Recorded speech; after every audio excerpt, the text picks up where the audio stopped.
நாளில் நாங்கள் மகிழ்ச்சியோடு வந்திருக்கிறோம் ஆண்டவரே. அந்த சந்தோஷத்தோடு நாங்கள் உம்மை ஸ்தோத்திரிக்கிறோம். உம்முடைய வேதம் எங்கள் மன மகிழ்ச்சி ஆண்டவரே. இந்த நாளிலும் உம்முடைய வார்த்தையை கொண்டு நீர் எங்களோடு இடைப்படும். மனுஷன் அப்பத்தினால் மாத்திரம் அல்ல, தேவனுடைய வாயிலிருந்து புறப்படுகிற ஒவ்வொரு வார்த்தையினாலும் பிழைப்பான் என்ற வார்த்தையின்படி இன்றைக்கு தகப்பனே ஒவ்வொருவருக்கும் பிழைப்பு உம்முடைய வார்த்தையில் இருக்கிறது. கர்த்தர் இந்த நாளில் உம்முடைய வார்த்தையை கொண்டு எங்களோடு இடைப்படுவீராக. வார்த்தையை கொண்டு எங்களோடு இடைப்படுவீராக. உங்களுடைய கேள்விகளுக்கு உம்முடைய வார்த்தையினாலே பதிலை நீர் தருவீராக. உங்களுடைய எல்லா எதிர்பார்ப்புகளும் இன்றைக்கு உம்முடைய வசனத்தின் மூலமாய் நிறைவேறுவதாக. ஆண்டவரே, எங்களுக்கு காரியங்களை நீர் சுட்டி காண்பியும் அப்பா. எங்களுக்கு நீர் போதியும் ஆண்டவரே.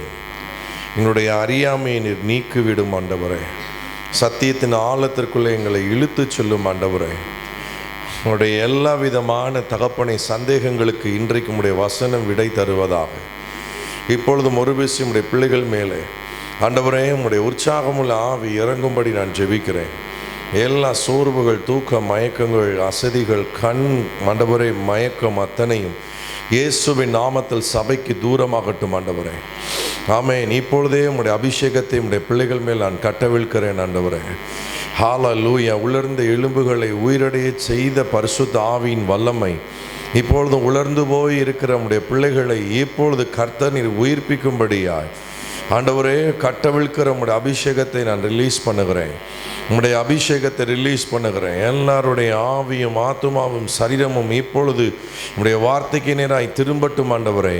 உம்முடைய வார்த்தைக்கு நடுங்கட்டும். உம்முடைய வார்த்தைக்கு கீழ்ப்படியும்படி தங்கள் இருதயத்தை ஆயத்தப்படுத்தட்டும் அப்பா. ஹல்லேலூயா, ஹல்லேலூயா, ஹல்லேலூயா, ஹல்லேலூயா, ஹல்லேலூயா, ஹல்லேலூயா, ஹல்லேலூயா. Thank you Jesus. Thank you Daddy. Thank you Daddy. Thank you Daddy. Thank you Holy Spirit. Thank you Daddy. Hallelujah. Hallelujah. Amen. Amen. Amen. Amen. Amen. Amen. Amen. Amen. இயேசுவின் நாமத்தினாலே ஜெயம் கொடுக்கிற தேவனுக்கு ஸ்தோத்திரம். இயேசுவின் நாமத்தினாலே ஜெயம் கொடுக்கிற தேவனுக்கு ஸ்தோத்திரம். இப்பொழுதும் ஒவ்வொருவருக்கும் உடைய வார்த்தையினாலே நீர் ஜெயத்தை கொடுக்கும்படியாய் உம்மை நாங்கள் ஸ்தோத்திரிக்கிறோம் ஆண்டவரே. எங்களிடத்தில் எது இல்லை என்று நாங்கள் பார்ப்பதை நிறுத்திவிட்டு எங்களிடத்தில் இருக்கிற உம்முடைய வார்த்தையை நாங்கள் உற்று கவனிக்க இப்பொழுதே ஒவ்வொரு ஆவி உயிர்ப்பிக்கப்படட்டும் ஆண்டவரே. எல்லா சோர்வுகளை இயேசுவின் நாமத்தினாலே நான் கடிந்து அப்புறப்படுத்துகிறேன். இப்பொழுதே உம்முடைய அபிஷேகம் ஒவ்வொரு மேல் இறங்கட்டும் ஆண்டவரே. மேமே ஹெந்தல் மேகாலமா ஷாகாபாலா மராலா ஓராகதல மந்தனிமி சந்துபா ரிமினிமில் மேகரபன மராலா லியாந்தல மே நிமாசியா கரபன மேகாலா மரபனலா. ஹல்லேலூயா. நெறிந்த நாளலை முறிக்காதவர், மங்கி எரிகிற திரியை அணைக்காதவர், இந்த நாளில் நம்முடைய பிள்ளைகளை பற்றி எரிய வைக்கிறவர். ஆமென். அக்கினியை போட வந்தேன், அது இப்பொழுதே பற்றி எரிய வேண்டும் என்று விரும்புகிறவர். இயேசுவின் நாமத்தில் உம்முடைய ஆவி உம்முடைய பிள்ளைகள் மேல் ஊற்றும் ஆண்டவரே. ஊற்றும் ஆண்டவரே. வார்த்தைக்கு முன்பதாக அபிஷேகம் இப்பொழுது எல்லோரையும் கீழ்ப்படிய பண்ணும்படி, எல்லாரையும் வசனத்துக்கு அர்ப்பணிக்க செய்யும்படி, எல்லாரையும் வசனத்துக்கு ஆயத்தப்படும்படி, எல்லாரையும் வசனத்தின்படி வழிநடத்தும்படி இப்பொழுது பரிசுத்தாவின் வல்லமை ஒவ்வொருவரையும் நிரப்பட்டும் ஆண்டவரே. நிகாந்தல மகா ஷீகேமெனெமெனெமெனிலே தெரியாந்தல மரலா லீகாபாதன பலம கரமன பலதா ஓராகபத ரிமின பலப கபதன மலா ரியாஷகபன மரமனலா. தேவனுடைய மகிமை இப்பொழுது மலையை போல லிட்டரலாக விழுகிறது. ஆமென். ஒரு மலை உங்க மேல பொழிந்தால் எப்படி இருக்குமோ அப்படி இப்பொழுது அபிஷேக மலை உங்கள் மேல் பொழிகிறது. அதை நீங்கள் உணர முடியும். அதை இப்பொழுதே உணர முடியும். ஆமென். அந்த மலையில் நனைந்து கொண்டிருக்கிறவர்கள் மாத்திரம் கைகளை தட்டி ஆண்டவருக்கு நன்றி செலுத்தலாம். ஆமென். அந்த அபிஷேக மலை ஆசீர்வாதமான மலை இதோ வறட்சியை நீக்கும்படி, உன்னுடைய எல்லா விதமான வறண்ட காரியங்களை போக்கும்படி ஆமென். அந்த மலை பொய்ய ஆரம்பித்து விட்டது. ஆமென். ஆமென். மட மட மடவென்று அடித்து பெய்கிறது. ஷதலமரபனனி மமம நமகபதன பரலா லகதன மரபதன பபபதல பகபரபனலா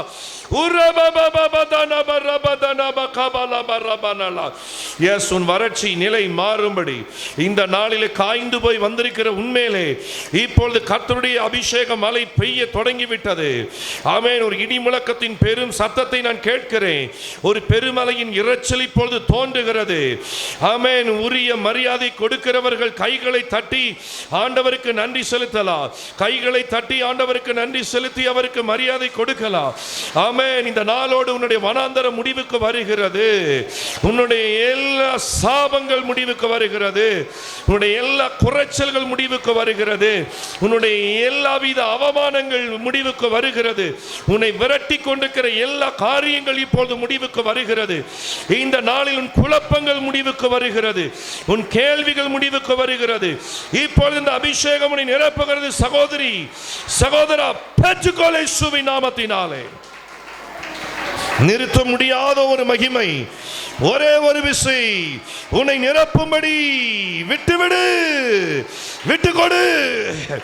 ஹல்லேலூயா. ஆக்கிரமியும் ஆவியானவரே, ஆக்கிரமிப்பீராக, ஆக்கிரமியும் ஆண்டவரே. ஒவ்வொரு மேலும் கர்த்தருடைய அக்கினி இப்பொழுது பலமாய் பற்றி எரிகிறது. ஆமென். சஞ்சலமும் தவிப்பும் இப்பொழுது ஓட ஓட விரட்டி அடிக்கப்படுகிறது. எல்லா விதமான பார்வோனின் சேனைகள் அபிஷேக கடலிலே இப்பொழுது மூழ்கடித்து சாகடிக்கப்படுகிறது.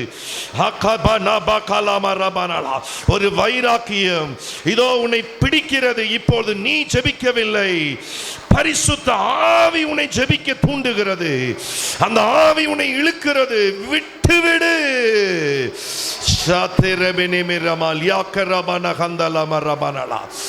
லீதா லபா ரபா கபா தன பாலா மகா ரபா நலா கரபா லபா. பிசாசு உன்னிடத்தில் போராடி தோற்று போகிற நேரம் இது. அவன் தோற்று போகிற நேரம், நீ வெற்றி பெறுகிற நேரம். அவன் உன்னை பார்த்து இவ்வளவு நாளா ஜெபித்து என்ன பிரயோஜனம், வாயை திறக்காத, ஜெபிக்காத, ஒண்ணுமே நடக்காது அப்படின்னு அவன் ஊதின பொய்கள், அவன் பேசின பொய்கள் அத்தனையும் பரிசுத்த ஆவியானவர் இந்த நாளிலே பொய்த்து போகும்படியாய், அவருடைய வார்த்தையும் வாழ்க்கையில நிறைவேற்றும்படியாய் இப்பொழுது உன்னை வாய் விரிவாய் திறக்க வைத்து உன் நாவிலே ஒரு அக்கினி குரடு இப்பொழுது வைக்கப்படுகிறது. எஸ், சிலரால் தாங்க முடியாது, சிலரால் ஹல்லேலூயாவை ஆமென் தாங்க முடியாது. அப்படிப்பட்ட அந்த மகத்துவமான அபிஷேகம், அந்த பரிசுத்த ஆவியின் அபிஷேகம் இப்பொழுது பலமாய் உங்கள் மேல் விழுகிறது. தயவு செய்து யாரும் வேடிக்கை பார்க்க வேண்டாம்.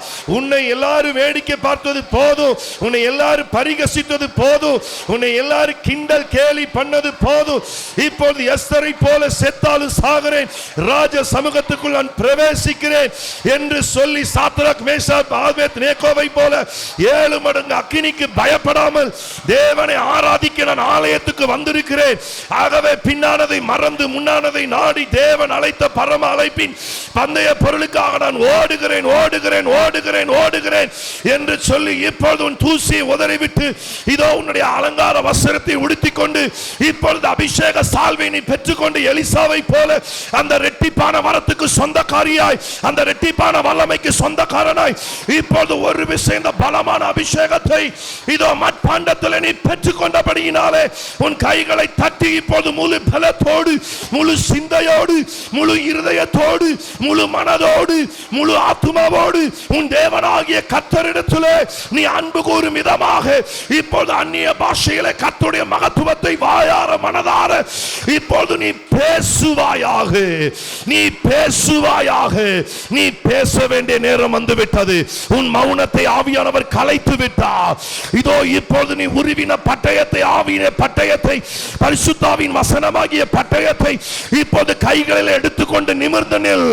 கர்த்தருடைய நிமிர்ந்து நடக்க பண்ணுகிறார். நீ தலை குனிந்த இடத்துல உன் தலையை இப்போது அபிஷேகம் பண்ணுகிறார்.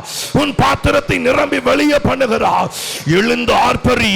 பிசாசு அடங்கி போகிறார், அவன் ஓடி போகிறார். இனி தரித்திரத்தை நீ காண முடியாது, இனி பலவீனத்தை நீ காண முடியாது, இனி சமாதான குலைச்சலை உன் வீட்டிலே காண முடியாது, இனி உன் குடும்பத்தில் எந்த பலவீனத்தை நீ காண முடியாது. இரு கரங்களை தட்டி கர்த்தரை ஸ்தோத்திரிக்கிறவர்கள் இப்போது ஆசீர்வதிக்கப்படுகிறார்கள், இப்போது ஆசீர்வதிக்கப்படுகிறார்கள். இப்போது தேவனாலே வானத்தையும் பூமியையும் உண்டாக்கின கர்த்தராலே இந்த ஆலயத்திலே அவர்கள் ஆசீர்வதிக்கப்படுகிறார்கள். ஆமென். சாபம் ஆசீர்வாதம் பரிபூரணமாய் மாறுகிறது, தீமை நன்மையாய் மாறுகிறது, ஓ வெறுமை நிறைவாய் மாறுகிறது, உன் பற்றாக்குறை பரிபூரணமாய் மாறுகிறது. இப்போது கர்த்தர் உன்னை ஏறி வா என்று சொல்லுகிறார். ஏறி வா, ஏறி வா, ஏறி வா, ஏறி வா. ஹல்லேலூயா. ஆவிக்குரிய வாழ்க்கையில் ஒரு வளர்ச்சியை ஒரு சனப்பொழுதிலே பரிசுத்த ஆவியானவர் இப்பொழுது கொடுக்கிறார். ஒரு நொடி பொழுதிலே இப்பொழுது ஆவியானவர் கொடுக்கிறார். ஆமென். Thank you Jesus. Thank you Daddy. எனக்கு தெரியும், நான் கர்த்தருடைய ஊழியக்காரனாய் சொல்லுகிறேன். நான் என்ன சொல்லுகிறேனோ அது நடக்கும். ஏனென்றால் என் வாயிலே நாவிலே மரணமும் ஜீவனும் அதற்குரிய அதிகாரத்தை நாவிலே தேவன் தந்திருக்கிறார். இப்பொழுது நான் சொல்லுகிறேன், உன் துக்க நாள் முடிந்தது. உன்னை விரட்டினதான சத்துருக்கள் 7 வழியாய் ஓடி போகிறார்கள். இதுவரை கண்ட எகிப்தியனை இந்த 22ஆம் தேதியிலிருந்து நீ காண மாட்டாய். ஆமென். உன்னை ஒரு வழியாய் தொடர்ந்து வந்த சத்துரு இப்பொழுது 7 வழியாய் ஓடி போகிறார். சத்துரு அடைத்த ஒரு வழிக்கு பதிலாக கர்த்தர் 7 வழிகளை உனக்கு திறக்கிறார். இந்த நாளில் உன் ஜெபத்தை எந்த சத்துருவும் பிசாசும் அடக்கி போட முடியாது. உன் ஸ்தானத்துக்கு நீ ஏறி வருகிறாய். உன் சிங்காசனத்திலே வீற்றிருக்கிறவர் தன் வலது பார்சத்திலே இன்றைக்கு உன்னை உட்கார வைத்து விட்டார். இந்த நாளிலே கர்த்தர் உன் நாவிலே அவருடைய அக்னியை, அந்த அக்னி பாஷையை, அந்த அந்நிய பாஷையை மறுபடியும் கொளுத்தி விடுகிறார். இதோ உன் வாயிலிருந்து நீ தீயை கக்குகிறாய், அக்னியை நீ கக்குகிறாய். நீ அந்நிய பாஷை பேச பேச அக்னி நாவு புறப்படுகிறது. ஒரு ஏவுகணை போல உன்னுடைய ஜெபம் இப்போது புறப்பட்டு போய் காரியத்தை தலைகளாய் மாறுதலாய் முடிய பண்ணுகிறது. கர்த்தருடைய ஆவியானவர் என் மேல் இருக்கிறார். அவர் சொல்லுகிறார், நீதான் எஸ்தர், நீதான் எஸ்தர். உன் இனத்தை காக்கும்படியான ஒரு ஆத்தும பாரத்தை நீ பெற்றிருக்கிறபடியினாலே உன்னை கொண்டு நான் செய்ய போகும் காரியம் இந்த ஞாயிற்றுக்கிழமை தொடங்கி பயங்கரமாய் இருக்க போகிறது. உலகத்தில் இருக்கிறவனிலும் உன்னில் இருக்கிறவர் பெரியவர் என்று உன்னை சுற்றி இருக்கிறவர்கள் சத்தமிட்டு சொல்ல போகிறார்கள். நீ கர்த்தரால் ஆசீர்வதிக்கப்பட்ட ஜனம், நீ எப்சிபா, நீ பியூலா. இதோ கர்த்தர் சொல்லுகிறார், உன்னுடைய துதியிலே நான் பிரியமாய் இருக்கிறேன், உன்னுடைய ஜெபத்திலே நான் மகிமைப்படுகிறேன், உன்னுடைய ஸ்தோத்திரத்திலே என் கிருபையை நான் பெருக பண்ணுகிறேன். கைகளை தட்டி கர்த்தரை ஸ்தோத்திரி. ஸ்தோத்திரிக்க நீ கடனாளி, ஸ்தோத்திரிக்க நீ கடனாளி, ஸ்தோத்திரிக்க நீ கடனாளி. உன் கடனை செலுத்து, உன் கடனை செலுத்து. ஸ்தோத்திரமனு, ஸ்தோத்திரமனு, ஸ்தோத்திரமனு. ஏஹாபா காதா ராகலா பாராலா. எரிகோ இடிந்து விழுகிறதை நீ இப்போது காண்கிறாய். ஒரு சிலருக்கு கட்டிடம் இடிக்கிற சத்தம் கேட்கிறது. கர்த்தர் சொல்லுகிறார், தடுப்பு சுவர்கள் சுக்குநூறாய் இப்போது கீழே விழுந்து தூளாத்தனையாய் துகளத்தனையாய் மாறி போகிறது.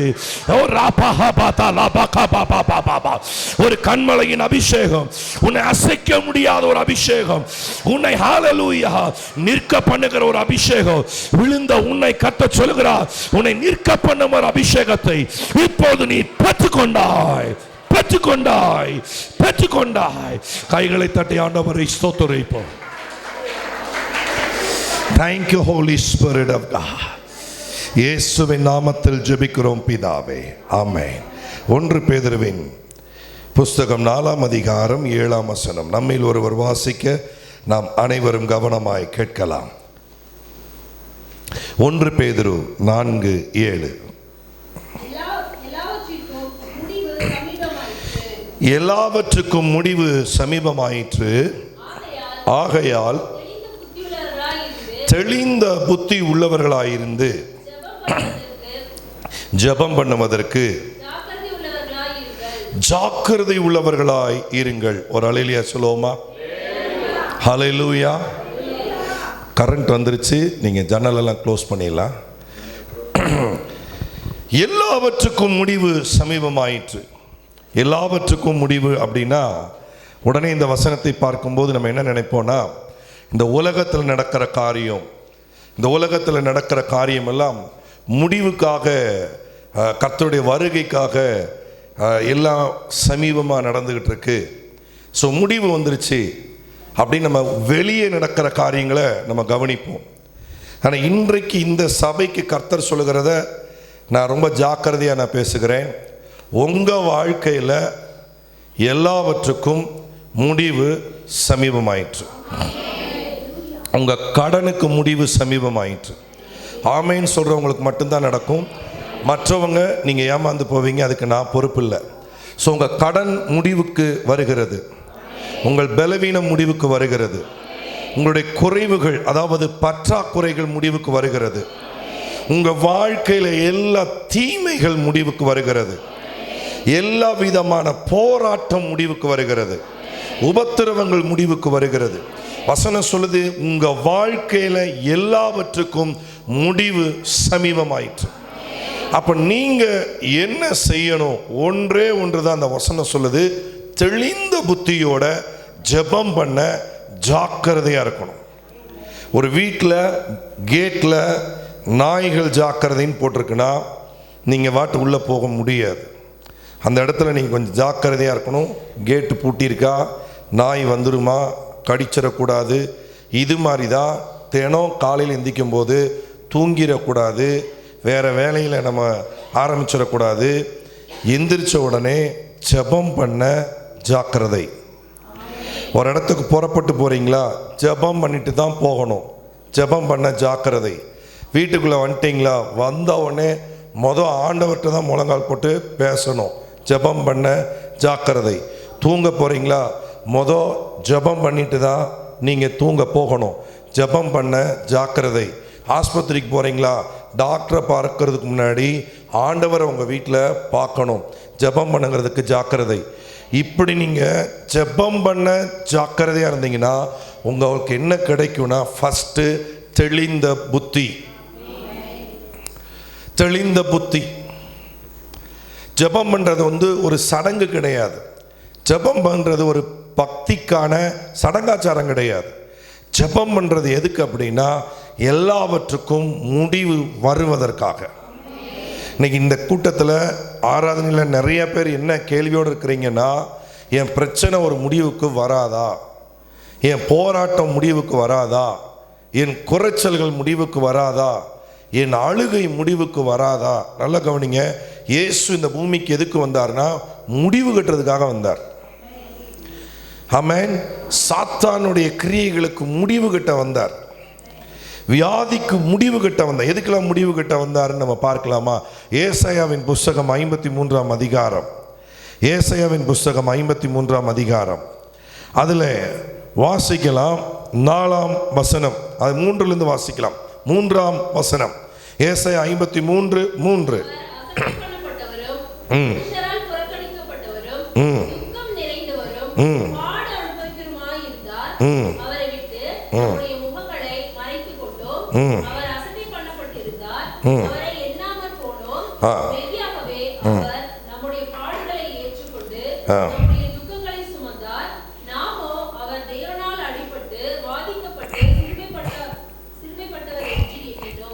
இதெல்லாம் எதுக்காக சிலுவையில் இவ்வளோ கஷ்டப்பட்டாரு?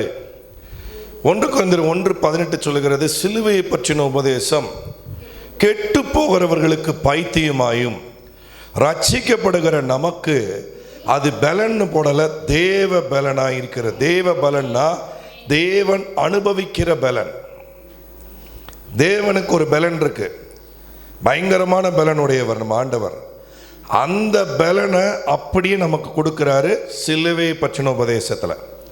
அப்போ இந்த சிலுவையை பற்றின உபதேசம்னா என்னன்னா, முடிவு கட்டுற உபதேசம். இங்கே என்னெல்லாம் பாருங்க முடிவு கட்டப்படுதுன்னா, 3ஆம் வசனத்தில் அவர் எப்படிலாம் இருந்தார். அசட்டை.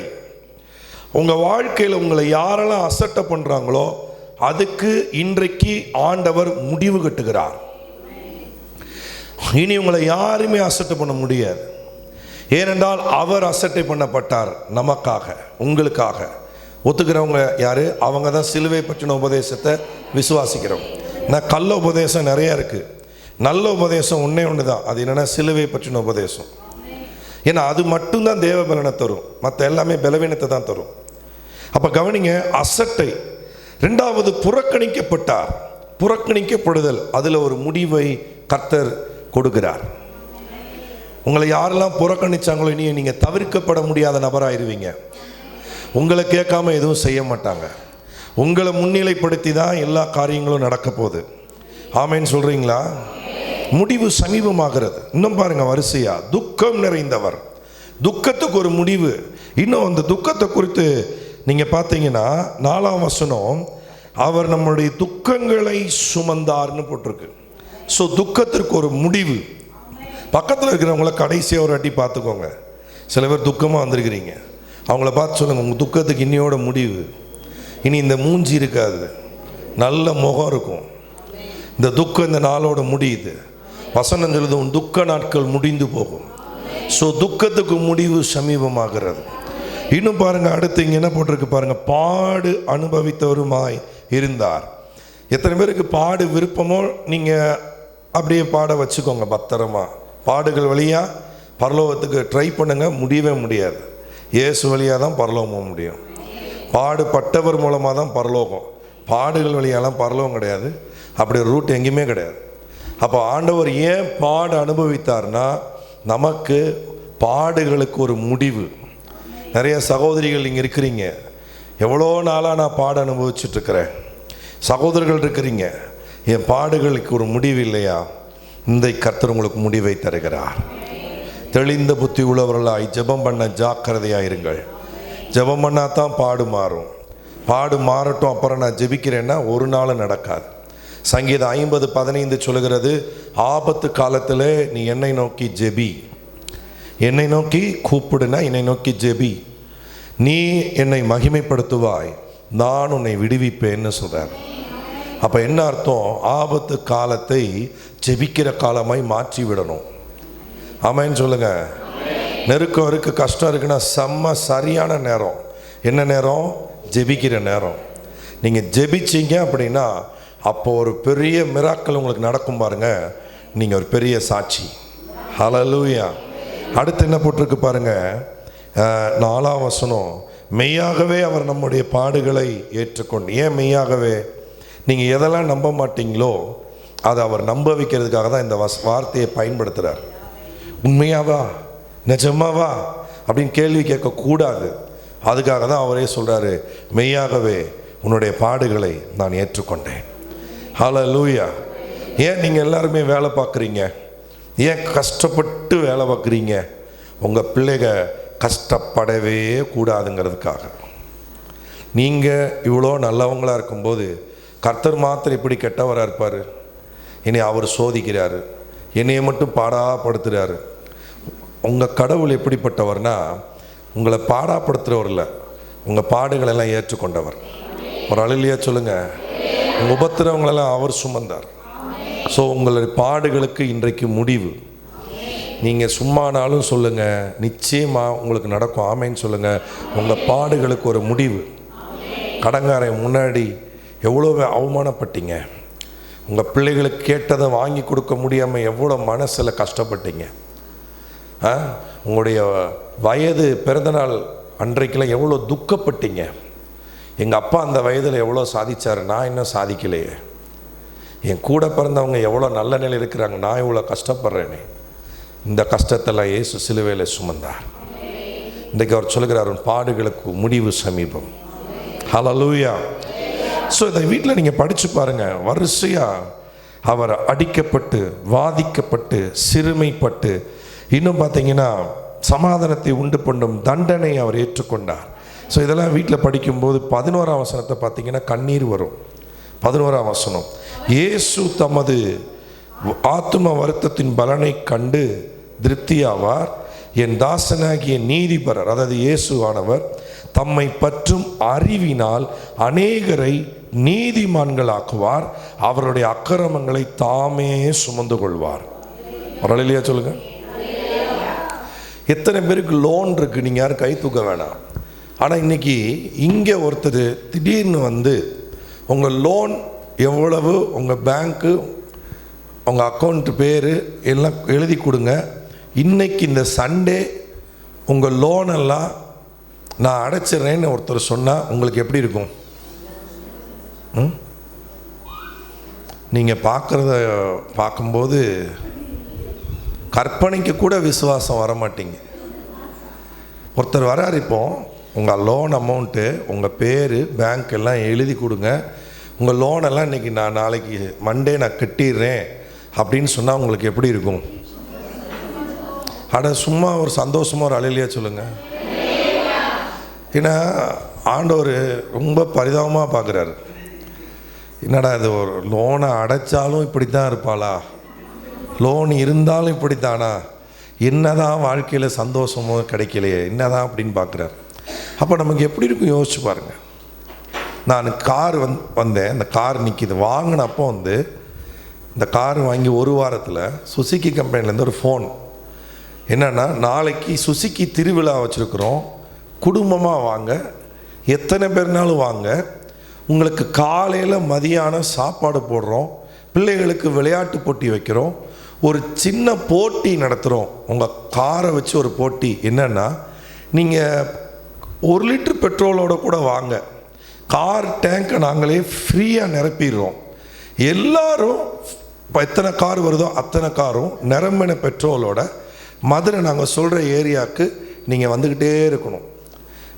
கடைசியாக நீங்கள் திரும்ப பங்குக்கு நிப்பாட்டும் போது யாருக்கு பெட்ரோல் ரொம்ப குறைவாக செலவாயிருக்கோ, உங்களுக்கு புரியுற மாதிரி சொன்னால், இப்போ 10 லிட்டர்னு வச்சுக்கோங்களேன், ஒருத்தருக்கு 500 ml இல்லைன்னா ஒரு 300 தான் குறைஞ்சிருக்குன்னா, இன்னொருத்தர் 500 700 இப்படியே போகும்போது ஒருத்தருக்கு 100 தான் குறைஞ்சிருக்குன்னா அவருக்கு தான் ப்ரைஸ். மொத்தம் 5 பேருக்கு. இப்போ நமக்கு எப்படி இருக்கும், கார் புதுசாக வாங்கியிருக்கோம், ஃப்ரீயாக பெட்ரோல் தரேங்கிறான். ஏன்னா எப்படியும் ஒரு 15 லிட்டர்னு வச்சுக்கோங்க, 1 லிட்டரோடு போனால் 14 லிட்டரு ஃப்ரீ, காலையில் சாப்பாடு ஃப்ரீ, மதியானம் சாப்பாடு ஃப்ரீ, பிள்ளைகளுக்கெல்லாம் விளையாட்டு.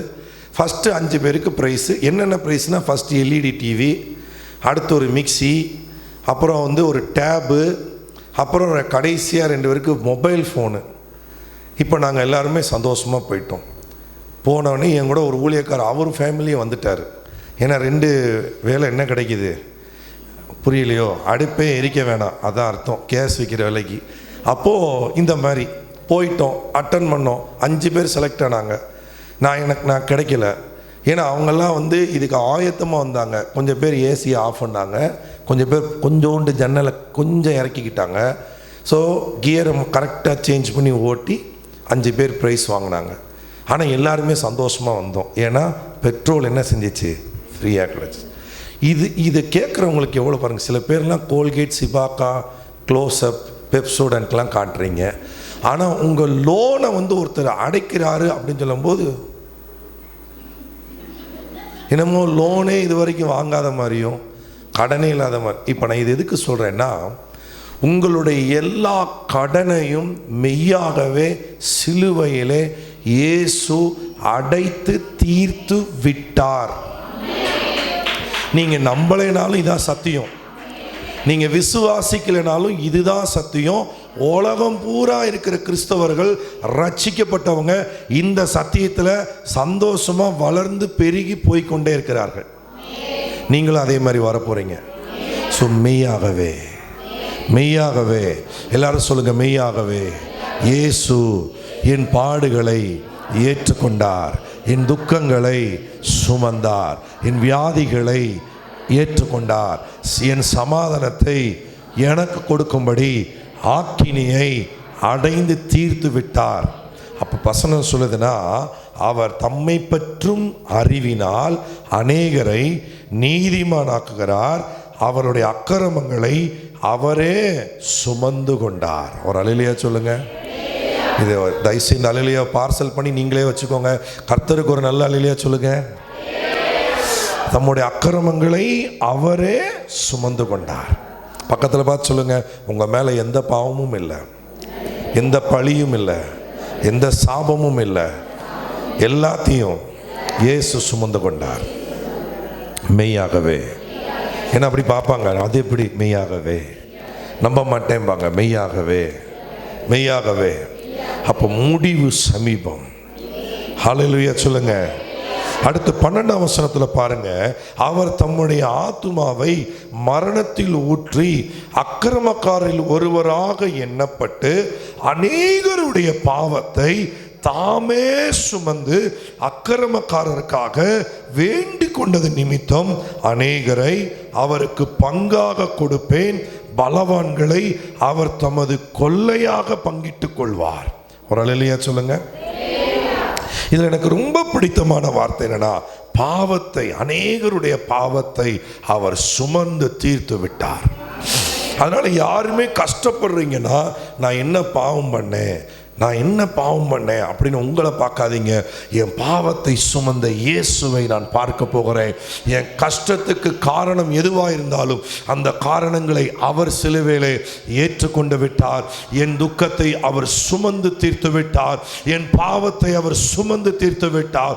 என் வியாதியை அவர் சுமந்து தீர்த்து விட்டார் என்று நீங்க விசுவாசிக்கும் போது உங்க முடிவு சமீபமாயிற்று. ஹல்லேலூயா. சரி, அப்ப நம்ம என்ன செய்யணுமா? ஜெபம் பண்ணுவதற்கு ஜாக்கிரதை உள்ளவர்களாய் இருக்கணும். மத்தேயு 26 அதிகாரம் 40 வசனம். மத்தேயு 26:40 வாசிங்க. மத்தேயு 26:40. பின்பு அவர் சீஷரிடத்தில் வந்து அவர்கள் நித்திரை பண்ணுகிறதை கண்டு பேதுருவை நோக்கி, நீங்கள் 1 மணி நேரமாவது என்னோடு கூட விழித்திருக்க கூடாதா? சீஷர்கள் ஜெபம் பண்ண ஜாக்கிரதையாக இல்லை. இயேசு சீஷர்களை எதுக்கு அழைத்து கொண்டு போனார்னா, கெத்செமனே தோட்டத்தில் ஓய்வு எடுப்பதற்காக அல்ல, கெத்செமனே தோட்டத்தில் ஜாக்கிரதையோடு ஜெபிக்க. ஏனென்றால் எல்லாவற்றுக்கும் முடிவை அவர் சிலுவையிலே கொடுக்கும்படி இன்னும் கொஞ்ச நேரத்தில் அவர் கைது செய்யப்பட இருக்கிறார். அடுத்து அவர் சிலுவையில் அடிக்கப்பட இருக்கிறார். எல்லா பாவத்தையும் எல்லாருடைய அக்கிரமத்தையும் அவர் சுமக்க போகிறார். எல்லா சாபத்தையும் முள்முடியாய் தலையில ஏற்றுக்கொள்ள போகிறார். முடிவு சமீபமாகுது.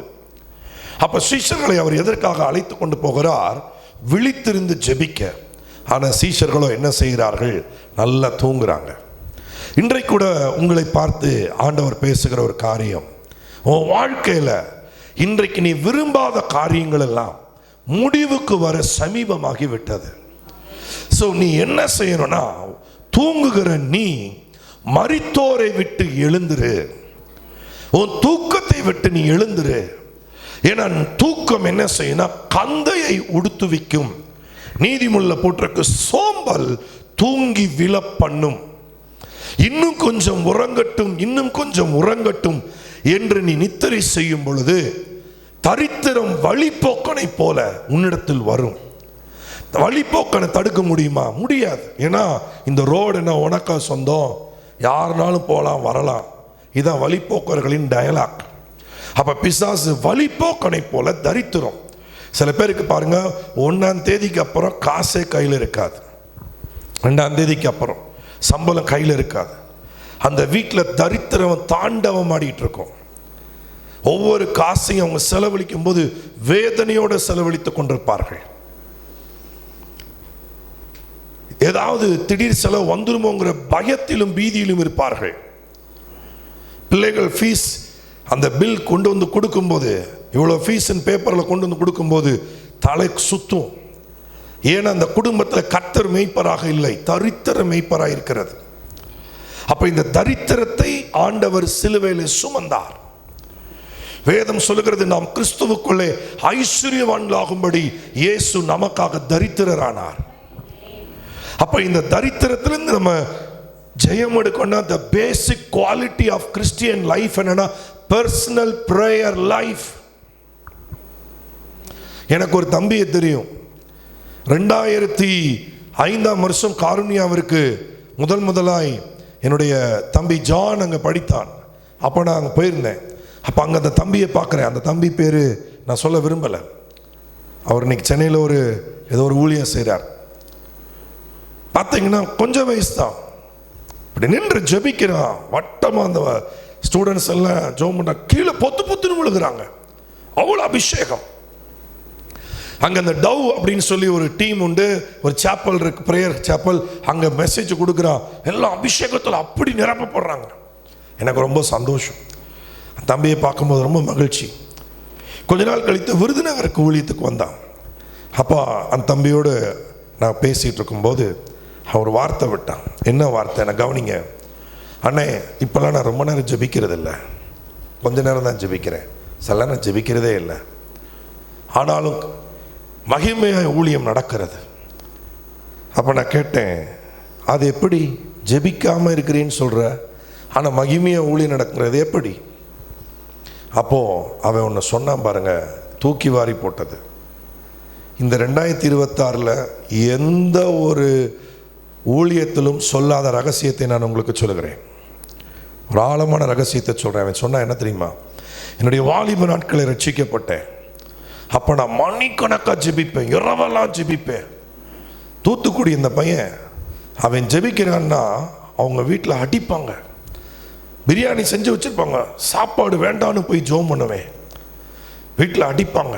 அப்படி நான் ஜெபித்தேன், விடிய விடிய ஜெபித்தேன், 40 நாள் ஜெபித்தேன்.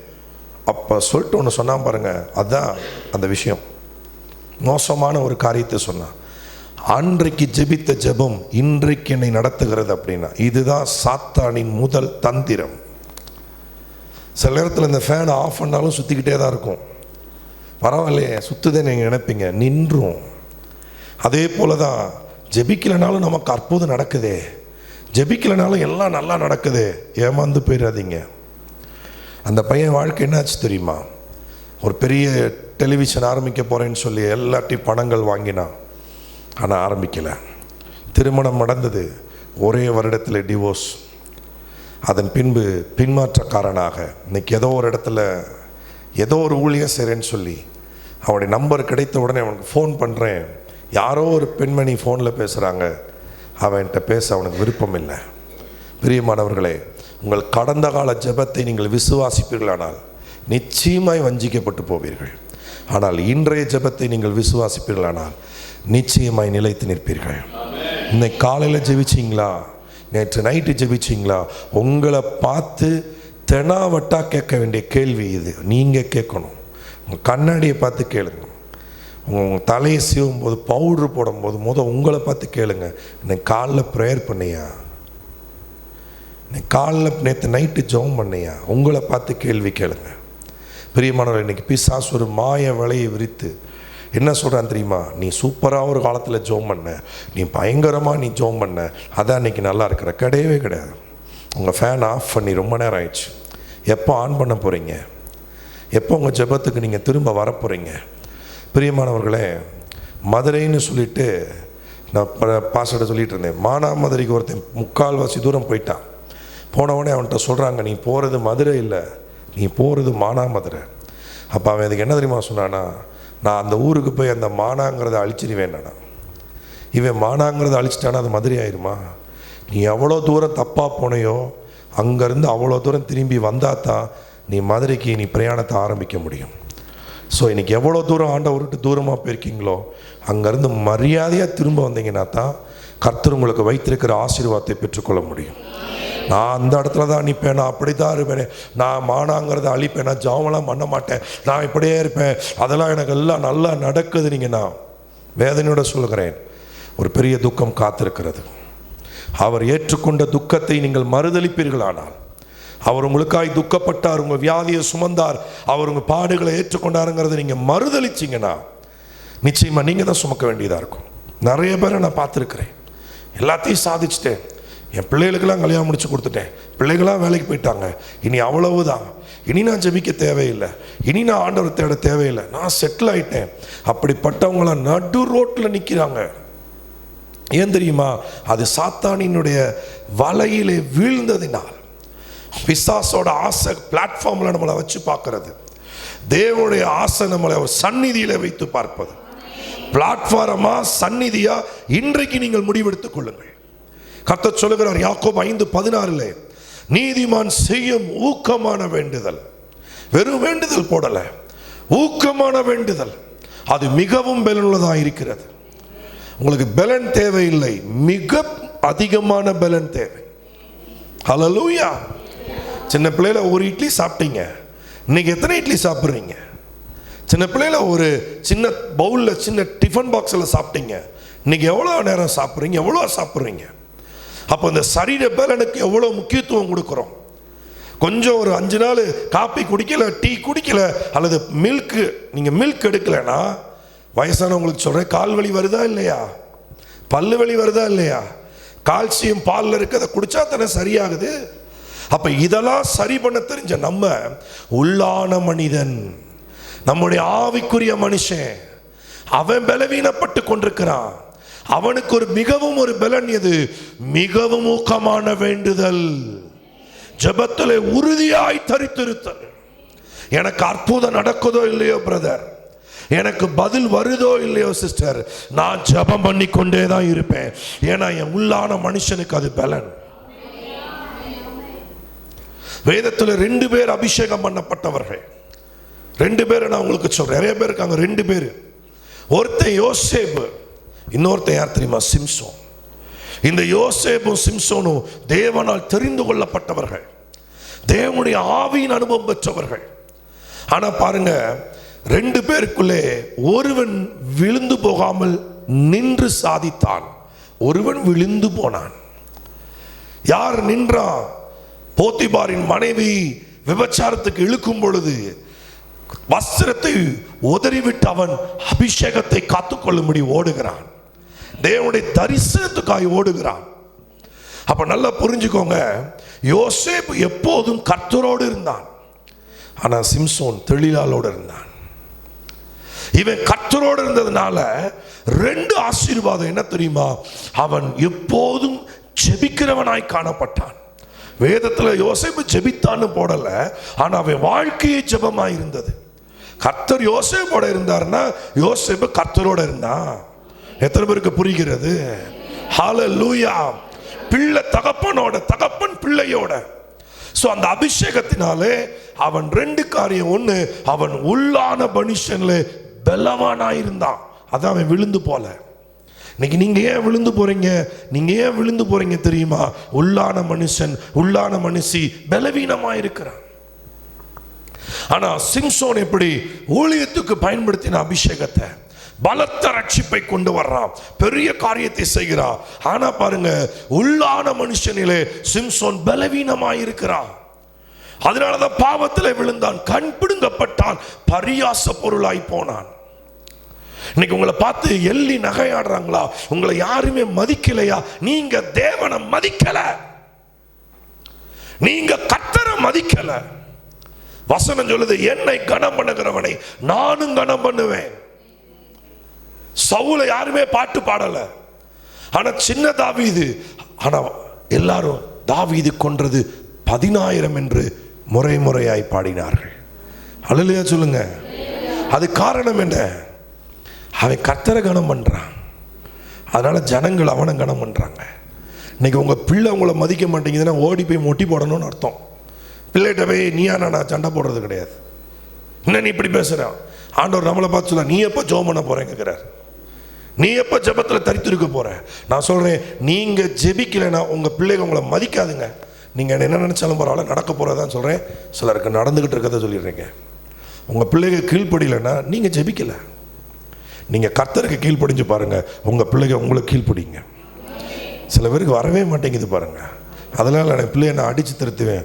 வயசான காலத்தில் நம்மளை போட்டு பார்த்துருங்க. எங்கள் உறவில் ஒரு பிள்ளை, பெண் பிள்ளை, ஒழுங்காகவே அந்த பிள்ளையை அவங்க வளர்க்கல, ரொம்ப செல்லம். தப்பு செய்யும் போதெல்லாம் கண்டிக்கிறதே கிடையாது.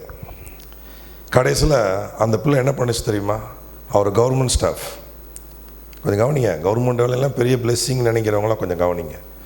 எந்த வேலைனாலும் பிளெஸ்ஸிங். எப்போ நான் கர்த்தரோடு இருந்தா, பெட்டி கடை வச்சுருந்தா கூட நீங்கள் கர்த்தரோடு இருங்க, உங்கள் பெட்டி கடையில் கர்த்தர் இருப்பார். ஹல்லேலூயா. உங்கள் கடையில் கர்த்தர் இருக்கணுமா, காசு இருக்கணுமா? கர்த்தர் இருக்கணும். ஹல்லேலூயா. காசு இருந்தால் நைட்டு கடையை திருடிட்டு போயிடுவாங்க, ஆனால் கர்த்தரை மட்டும் திருடவே முடியாது. ஹல்லேலூயா. அந்த பிள்ளை அவரை ஹோமில் சேர்த்துருச்சு. ஹோமுக்கு 16,000 ரூபா கட்டுச்சு. அவருக்கு பென்ஷன் 65,000 ரூபா. கடைசி வரைக்கும் ஒரு ஹோம்லேயே இருந்து அனாதை போல் வாழ்ந்து இறந்து போனார். ஏன் தெரியுமா? கர்த்தருக்கு நம்ம பயப்படணும். வேதம் சொல்லுது, கர்த்தருக்கு பயப்படுகிற மனுஷன் இவ்விதமாய் ஆசீர்வதிக்கப்படுவான். உன் பிள்ளைகள் உன் பந்தியை சுற்றிலும் வளர்கிற ஒளிவு மர கன்றுகளை போட்டிருப்பார்கள். ஆமாம். எத்தனை பேர் கர்த்தரை தேடணும்னு நினைக்கிறீங்க? சுயநனவு இருக்குது, உங்களுக்கு சுயநனவு இருக்குது. இன்னும் கோமா ஸ்டேஜுக்கு நீங்கள் போகலன்னு அர்த்தம். இப்போமே திருந்திருங்க.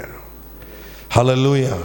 1 மணி நேரம் ஜெபிக்கலைன்னா உங்களை நீங்களே கண்ணாடியில் பார்த்து காரி துப்பிக்கோங்க. ஏன்னா மத்தேயு 26 போட்டிருக்கு, நீ 1 மணி நேரமாவது என்னோடு கூட விழித்திருக்க கூடாதா? அந்த அளவுக்கு கடவுள் நமக்கு என்ன கெடுதி பண்ணார். உங்கள் சத்துருவை பார்த்து நீங்கள் சொல்லுங்கள், மூஞ்சில் முழிக்க மாட்டேன், உங்க கூட பேச மாட்டேன், உங்கள் வீட்டில் நான் கால் வைக்க மாட்டேன். உங்கள் சத்துருட்ட சொல்லுங்கள், ஆண்டவர் எப்போ உங்களுக்கு சத்துருவானார், ஏன் அவர்கிட்ட பேச மாட்டீங்க? 1 மணி நேரம். நம்ம எல்லாருமே நம்ம தேவைக்கு கர்த்தரை தேடுகிறோம்னா, நம்மை போல ஒரு சுயநலக்காரங்க யாருமே கிடையாது. மறைந்து போன டிஜிஎஸ் தினகரன் ஐயா ஒரு நாள் அவர் ஜெபித்து கொண்டிருக்கும் போது, இது நான் சொல்றது எதில் போட்டிருக்கேன்னா, உலக மேகசின்ல அவர் பேட்டி கொடுக்கிறார், சுவிசேஷ மேகசின் கிடையாது. அந்த பேட்டியில் அவர் இருந்ததை நான் உங்களுக்கு சொல்ல போறேன். ஜெபித்து கொண்டிருக்கும் போது ஆண்டவர் தரிசனமாகி சொல்றாரு, நீ எப்ப பார்த்தாலும் அவங்களுக்கு இதை செய்யுங்க, இவங்களுக்கு அற்புதம் செய்யுங்க, அந்த சகோதரிக்கு செய்யுங்க, இந்த சகோதரனுக்கு செய்யுங்க, எப்ப பார்த்தாலும் நீ மற்றவர்களுக்காகவே ஜெபித்து கொண்டிருக்கிறாயே, உனக்கு நீ இதுவரைக்கும் ஒன்றுமே கேட்கவில்லை, உனக்கு என்ன வேண்டும் நீ அதை கேளு. எப்ப பார்த்தாலும் நீ அவங்களுக்கு ஜெபிக்கிற, இவங்களுக்கு ஜெபிக்கிற, அவங்களுக்கு ஜெபிக்கிற, இவங்களுக்கு ஜெபிக்கிற, உனக்கு நீ ஒன்றுமே கேட்க மாட்டேங்கிறா, உனக்கு என்ன வேண்டும்? அப்போ அவர் சொல்றாரு, எனக்கு வேண்டியது ஏற்கனவே கிடைத்து விட்டது, இனி என்ன வேண்டும்? அப்படி என்ன உனக்கு கிடைச்சது? ஆண்டவர் கேட்கிறார், நீங்க தான் எனக்கு வேணும் ஆண்டவரே, நீங்க எனக்கு கிடைச்சிட்டீங்க, உங்களை விட பெருசா எனக்கு என்ன இருக்கு? எதுவும் எனக்கு வேணாம், நீரே போதும் ஆண்டவரே. அதனாலதான் 8 மணி நேரம் ஜெபத்தில் இருந்தார். நம்ம கதை கேட்டுட்டு இருக்கிறோம், இப்ப கூட இது ஒரு கதை மாதிரி கேட்டுட்டு இருக்கிறோம். இது கதை கிடையாது, அவங்க கதையை மாற்றுகிற கதை. 8 மணி நேரம் ஜெபிக்க முடியுதுன்னா என்ன காரணம்னா, எனக்கு எல்லாவற்றையும் விட இயேசு தான் பெருசு, அவர் எனக்கு கிடைத்து விட்டார், மற்ற எதுவும் எனக்கு தேவையில்லை, இயேசு எனக்கு போதும். அதுதான் கிறிஸ்தவ வாழ்க்கை. நான் சொல்றேன், நீங்க ஒவ்வொரு நாளும் உங்களுக்கு தேவன் அளித்த கிருபையை முதல் நினைங்க, வேற எதையும் நீங்க பெருசா நினைக்க கூடாது. எனக்கு இன்னும் அந்த அற்புதம் நடக்கல, இதுவும் கிடைக்கல, அதுவும் கிடைக்கல, எனக்கு கிருபை கிடைத்திருக்கிறது. புதிய ஏற்பாட்டில் ஒரு லேடிக்கு கிடைச்சது இன்னைக்கு எல்லாருக்கும் கிடைச்சிருக்கு. ஒரு லேடிக்கு கிடைச்சது புதிய ஏற்பாட்டில், யார் தெரியுமா? மரியாள்.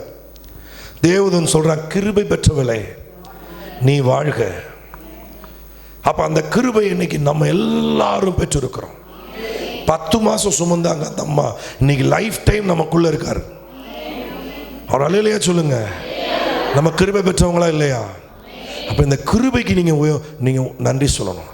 அந்த கிருபையை உணர்ந்தவங்க தான் ஜெபத்தில் தரித்திருக்க முடியும். மற்றவங்க வழிபோக்கர்கள் தான். ஏதோ வந்தோம், ஏதோ ஜெபம் பண்ணோம், போனோம், பரிதபிக்கக்கூடிய காரியமாயிரும். எங்கள் அப்பா மதுரை கிட்னி சென்டரில் ஒருத்தருக்கு சுவிசேஷம் சொன்னார். நான் பக்கத்தில் இருக்கிறேன். நான் எங்கள் அப்பா சொல்லி முடிச்சுட்டு வந்தவொடனே கேட்டேன், அவருக்கு என்னப்பா பிரச்சனை, நீங்கள் இவ்வளோ தூரம் காஸ்பல் சொல்கிறீங்களே, என்ன பிரச்சனை? எங்கள் அப்பா சொன்னார், அவர் நாளைக்கு சாயங்காலம் இறந்து போகிறார், அவருக்கு கிட்னி பழுதாகி விட்டது, எந்த ட்ரீட்மெண்ட்டும் முடியாதுன்ட்டாங்க, வயசு 73, அதனால் அவர் நாளைக்கு சாக போகிறார், அவருக்கு சுவிசேஷம் அறிவித்திருக்கிறேன்.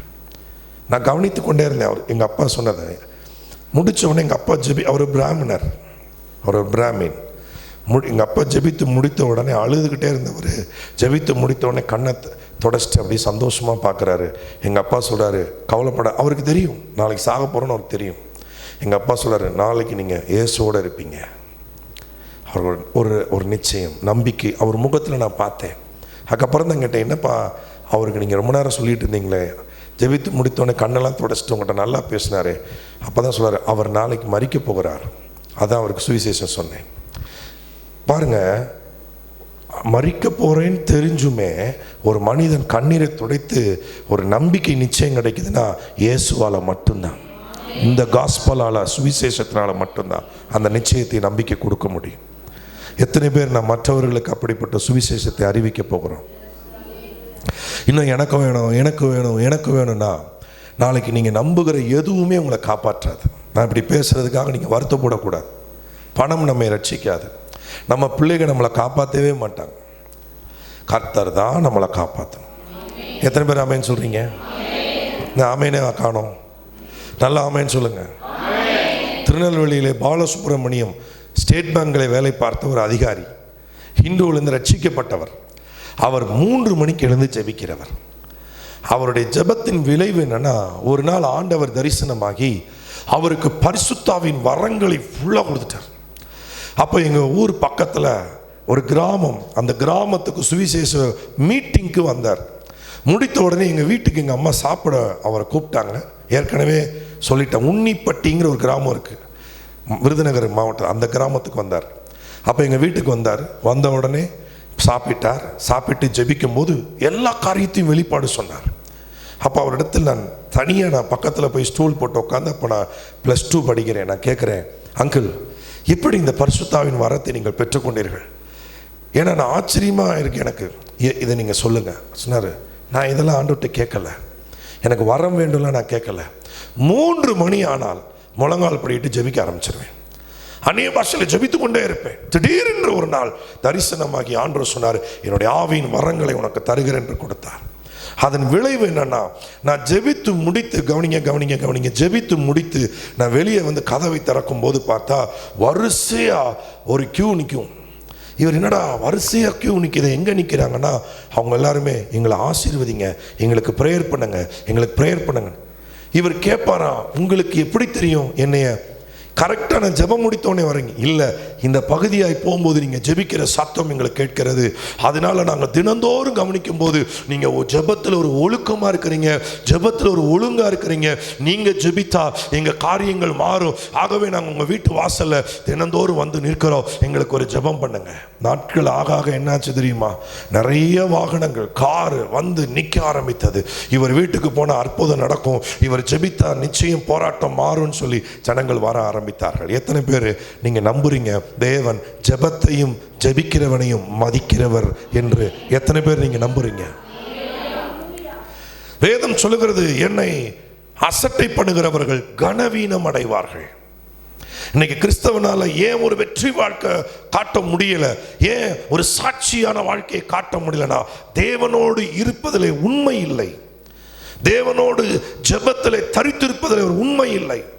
எத்தனை பேர் சொல்றீங்க, பிரதர் எனக்கு ஃபர்ஸ்ட் ஜெபம் அப்புறம் தான் எல்லாம்? எத்தனை பேர் சொல்றீங்க ஃபர்ஸ்ட் ஜெபம் அப்புறம் தான் மற்றதெல்லாம்? ஒரு நாளிலே என் முதல் நேரமும் என் முதல் பேச்சும் ஆண்டவருக்கு மட்டுமே சொல்றவங்க எத்தனை பேர்? உங்களை கர்த்தர் கனம் பண்ணுகிறார், உங்களை கர்த்தர் தூக்கி வைத்து கொண்டாட போகிறார், உங்கள் மூலமாய் ஒரு கூட்டத்தை அவர் ரட்சிக்க போகிறார், உங்களை கொண்டு கர்த்தர் பல குடும்பங்களை வாழ வைக்க போகிறார். ஹல்லேலூயா. அப்ப தேவனோட பேச எத்தனை பேருக்கு ஆசை? அவங்க மட்டும் இந்த வசனத்தை என்னோடு திருப்பிக் கொள்ளுங்க வேகமாக. 1 கொரிந்தியர் அதுல 14ஆம் அதிகாரம், 1 கொரிந்தியர் 14ஆம் அதிகாரம் அதுல 2ஆம் வசனம்.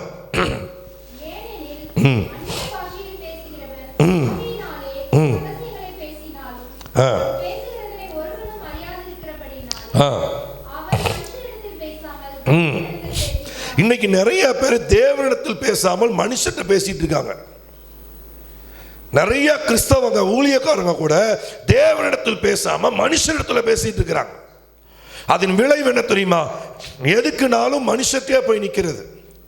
நான் ஒரு ஊழியக்காரன், எனக்கு ஒரு தேவை இருக்கு, நான் யார்கிட்ட பேசணும்? தேவன்கிட்ட. ஆனா மனுஷன்ட்ட நான் பேசுறேன். உங்களுக்கு புரியுதா? உங்களை வச்சு கணக்கு போடுறது. நீங்க எவ்வளவு தருவீங்க? நல்லா கவனிங்க. எந்த ஊழியக்காரனையும் காசு கொடுத்து வாங்க முடியாது, ஏன்னா ஏற்கனவே ஆண்டவர் வாங்கிட்டாரு. எந்த விசுவாசியும் காசு கொடுத்து வாங்க முடியாது, ஏன்னா ஏற்கனவே ஆண்டவர் உயிரை கொடுத்து விசுவாசிகளை வாங்கிட்டாரு. மனுஷர்கிட்ட பேசுறத நீங்க நிறுத்தினாதான் தேவன்கிட்ட அதிக நேரம் பேச முடியும். காதுள்ளவன் கேட்க கடவன். நீங்க மனுஷர்கிட்ட ரொம்ப நேரம் பேசிக்கிட்டே இருந்தீங்கன்னா தேவன்கிட்ட பேசவே மாட்டீங்க. இந்த மனுஷனோட பேசுவது தேவனோட பேசுவது எதிரெதிரான காரியங்கள். வேதத்தில் நீங்க ஜெபிக்கிறவங்களை கவனிச்சீங்கன்னா அவங்க மனுஷரோட ரொம்ப பேசுனதே கிடையாது. திரளான ஜனங்கள் இயேசுவை நோக்கி ஓடி வருகிறார்கள். ஆனால் இயேசுவோ ஒரு மலையின் மேல் ஏறி அங்கே ஜெபிக்கும்படி தனிமையா இருந்தார். அல்லேலூயா சொல்லுங்க. இயேசு யார்ட்டையும் கதை பேசல, இயேசு பிதா கிட்ட பேசிட்டு இருந்தார். ஒரு ஃபுட்பால் சாம்பியன் தோத்து போனார். தோத்து போன உடனே, தோத்து போனதே கிடையாது, முதல் முறையா ஒரு பெரிய படுதோல்வி. அப்ப அவர் வீட்டுக்கு எல்லா நியூஸ் சேனலும் காலையில வந்துட்டாங்க. அவர் பேட்டி காலையில் இல்லை, மேட்ச் முடிஞ்சு அவர் வீட்டுக்கு வந்து கொஞ்ச நேரத்தில் எல்லா நியூஸ் சேனலும் வந்துட்டாங்க. எதுக்கு தெரியுமா? நீங்க ஏன் தோத்து போனீங்க, நீங்க எப்படி தோத்து போனீங்க, ஏன் இந்த வட்ட தோல்வி, இப்படி கேள்வி கேட்கறதுக்கு வந்துட்டாங்க. வந்த உடனே காலிங் பெல்லை ப்ரெஸ் பண்ணுறாங்க. அப்போ வந்து வீட்டில் இருக்கிறவங்க வர்றாங்க. வந்தவுடனே என்னங்க இருக்கிறாங்க, நாங்கள் எல்லாம் டிவி சேனல்லேருந்து வந்திருக்கிறோம், அவர் இன்னைக்கு படுதோல்வி அடைந்திருக்கிறார், அவர்கிட்ட பேட்டி கேட்கணும், தோல்விக்கான காரணத்தை நாங்கள் கேட்கணும், அவரை வர சொல்லுங்க. அப்போ அவங்க சொல்கிறாங்க, அவர் வந்த உடனே வீட்டு பின்வாசல் வழியா கிரவுண்டுக்கு பயிற்சி எடுக்க போயிட்டார். தோற்று போன உடனே பேட்டி கொடுக்காம, தோத்து போன உடனே ஜெயிக்கிறதுக்கான பயிற்சி எடுக்கும்படி கிரவுண்டுக்கு போயிட்டாரு. அவரை நீங்க இங்க பார்க்க முடியாது, கிரவுண்ட்ல தான் பார்க்க முடியும். அதே மாதிரி தான் கர்த்தர் உங்களை பார்த்து சொல்லுகிறார், உன்னை இந்த உலகம் என்ன சொல்லணும்னா, இவளை இங்க பார்க்க முடியாது, இந்த நபரை இங்க பார்க்க முடியாது, இவளும் இந்த நபரும் தேவனுடைய சமூகத்திலே தான் எப்போதும் தரித்திருப்பார்கள். இவர்கள் ஜெபிக்கிற கிறிஸ்தவர்கள். சத்தமா ஒரு அல்லேலூயா சொல்லுங்க. மனுஷனோடு பேசாமல் தேவனோடு கூட அவன் பேசுகிறான். சீசர்கள் தூங்கி போனார்கள் தேவனோடு பேசாமல். அவர்கள் விழித்திருந்து சோதனைக்குட்படாதபடி ஜெபிக்காமல் தூங்கி போனார்கள். பிரியமானவர்களே, நீங்கள் தேவனோடு பேசுவதற்கு முதல் குவாலிட்டி என்னன்னா, நீங்க மனுஷரோட பேசுறத முதல் நிறுத்தணும். முதல் உங்க மொபைல் போன்ல டெய்லி எவ்வளவு நேரம் பேசுறீங்கன்னு பாருங்க. அதில் யாருக்கு ரொம்ப நேரம் கொடுக்குறீங்களோ அவங்கள முதல் கட் பண்ணுங்க. ஆமேன் வர மாட்டேங்க பாருங்க. என் பிள்ளைகிட்ட தானே பேசிட்டு இருக்கிறேன், எங்கள் அக்காட்ட தானே பேசிட்டு இருக்கிறேன் அப்படின்னா உங்கள் அக்காவா உங்களுக்கு ஆண்டவர்னு நான் கேட்பேன். ஏன்னா மனுஷனுக்கு மட்டும்தான் தேவன் பேச்சாற்றலை கொடுத்துருக்கிறார். எதுக்கு தெரியுமா? அவரோட பேச, அவரை பற்றி பேச. ஆனால் இந்த மனுஷன் அவரோடையும் பேசுறது இல்லை, அவரை பற்றியும் பேசுறது இல்லை, வாய்க்கு வந்ததெல்லாம் பேசிட்டு இருக்கிறது. பக்கத்தில் கையை பிடிச்சு சொல்லுங்க, நம்ம வீணா போனதுக்கு காரணம் இந்த வாயால தான். இனி நம்ம ஜெயிக்க போறதுக்கு காரணம் இந்த வாயால தான். ஜெயிக்கலாமா? ஹல்லேலூயா. நான் சொல்றேன், நீங்க ஜெயிச்சிட்டீங்க. ஏன்னா இன்னைக்கு இந்த மெசேஜ் உங்களுக்கு பல தடைகளை தாண்டி வந்திருக்கு. நீங்க நினைச்சா சர்ச்சுக்கு வர முடியாது, அப்படி யாரும் நினைக்காதீங்க. சங்கீதம் 10 வாசிச்சோம், வீட்டில் போய் ஒரு வாட்டி படிச்சு பார்த்துக்கோங்க. அந்த சங்கீதத்துக்கு பேரே பெருமைக்காரன். நம்ம நினைச்சதுனால இங்க வரல, கர்த்தர் நினைச்சதுனால தான் இங்க வந்திருக்கிறோம். இங்க மரியாதை அவருக்கு தான், உங்களுக்கு கிடையாது, எனக்கு கிடையாது, அவருக்கு தான் மரியாதை. ஹல்லேலூயா. அப்ப நல்லா கவனிங்க, தேவனோட நீங்க பேசணும்னா ஃபர்ஸ்ட் மனுஷரோட பேசுறதை நிப்பாட்டணும். அது எப்படி போறதா நிப்பாட்ட? அதுக்கு ஒருத்தர் இருக்கிறாரு, அவரை கொஞ்சம் நீங்க கூப்பிடணும். அவர் யாரு? பரிசுத்த ஆவியானவர். பெந்தேகோஸ்தே நாள்ல 120 பேரும் உட்கார்ந்து பேசிட்டு இருக்கல. இயேசு உயிர்த்தெழுந்த பிறகு இவங்க எல்லாரும் ஜெபத்துல தரித்திருந்தாங்கன்னு அப்போஸ்தலர் 1 நம்ம வாசிக்கிறோம். எல்லாருமே உட்கார்ந்து கதை பேசிட்டு இருக்கல. 10 நாளும் இவர் பரமேறும்போது 40வது நாள், பரிசுத்தவர் வரும்போது 50வது நாள், இந்த 10 நாளும் இவர்கள் மனுஷரோடு பேசிட்டு இருக்காம 10 நாளும் தேவனோடு பேசிட்டு இருந்தாங்க. அப்ப ஆவியானவர் வந்து இறங்குகிறார். அவர் இறங்கும் போது அவங்க தலையவோ அவங்க கைகளையோ அவங்களுடைய இருதயத்தையோ இதெல்லாம் அவர் தொடல, அவங்க நாவை அவர் தொட்டார்.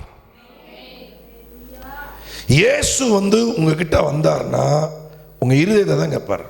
உங்க இருதயத்தை கேட்பார், உங்க இருதயத்தை எனக்கு கொடு. ஆவியானவர் வந்தார்னா அவருக்கு உங்க நாக்க தான் கேட்பார். ஏன்னா ஜெபம் பண்ணுவதற்கு ஜாக்கிரதைனா உங்க நாக்கு தான் ரொம்ப ரொம்ப ரொம்ப ரொம்ப ஜாக்கிரதை. பார்க்கலாம், யாக்கோபு 3 எடுங்க. யாக்கோபு 3 அதுல 8 வாசிங்க சத்தமா. நாவை அடக்க ஒரு மனுஷனாலும் கூடாது, அது அடங்காத பொல்லாங்குள்ளதும் சாவுக்கேதுவான விஷம் நிறைந்ததுமா இருக்கிறது. பக்கத்தில் கைப்பிடிச்சு சொல்லுங்க, உங்க நாக்கு உங்களாலையும் யாராலையும் அடக்கவே முடியாது. உங்க நாக்கு அடங்காத நாக்கு, விஷம், பொல்லாதது. இப்போ பாருங்க, நம்ம நாக்கை பற்றி எவ்வளோ மோசமாக வசனம் சொல்லுது, ஆனால் இந்த நாக்கு பெருமையாக பேசுது. இன்னும் பாருங்க, இந்த நாக்கு எப்படிலாம் பேசுதுன்னு பாருங்களேன். 9ஆம் வசனம்.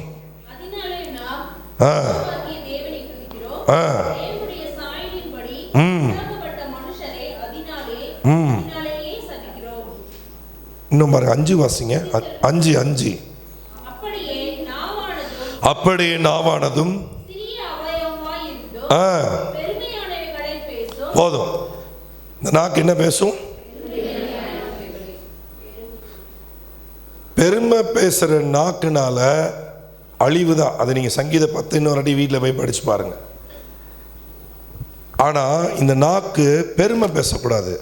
இந்த நாக்கு அந்நிய பாஷை பேசணும். ஏன்னா அந்நிய பாஷையில் பேசுகிறவங்க அப்போஸ்தலர் 2 போட்டிருக்கு, தேவனுடைய மகத்துவங்களை பேசுகிறார்கள், அவர்கள் தேவனோட ரகசியங்களை பேசுகிறார்கள். அப்ப இந்த அடங்காத நாக்கு, விஷமான நாக்கு, பொல்லாத நாக்கு, இந்த நாக்கு மேல ஒருத்தர் குறியா இருக்கிறாரு, அவர் தான் ஆவியானவர்.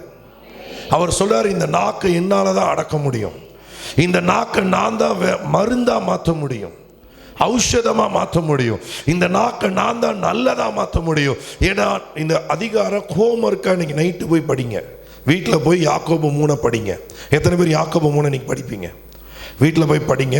உங்கள் நாக்கை பற்றின விஷயங்கள் எல்லாம் இதில் இருக்கு. அதில் என்ன போட்டிருக்குன்னா, நெருப்புன்னு போட்டிருக்கு, சுக்கான்னு போட்டிருக்கு, கடிவாளம்னு போட்டிருக்கு. இதெல்லாம் நீங்கள் வீட்டில் போய் படிச்சு பாருங்க. ரைட். இப்போ ஆவியானவர் இந்த நாக்கை கேட்குறார். அப்போ நீங்கள் என்ன செய்யணும்? கொடுக்கணும். அப்போ நீங்கள் கொடுக்கணும். எப்படி கொடுக்கறது அப்படின்னா, தமிழ் பேசிக்கிட்டு இருக்கும் போதே ஜெபத்தில் அப்படியே உங்கள் நாவில் ஆவியானவர் நிறைவில் வர்ற வார்த்தைகளை நீங்கள் உடனே விட்டு கொடுத்து பேசணும்.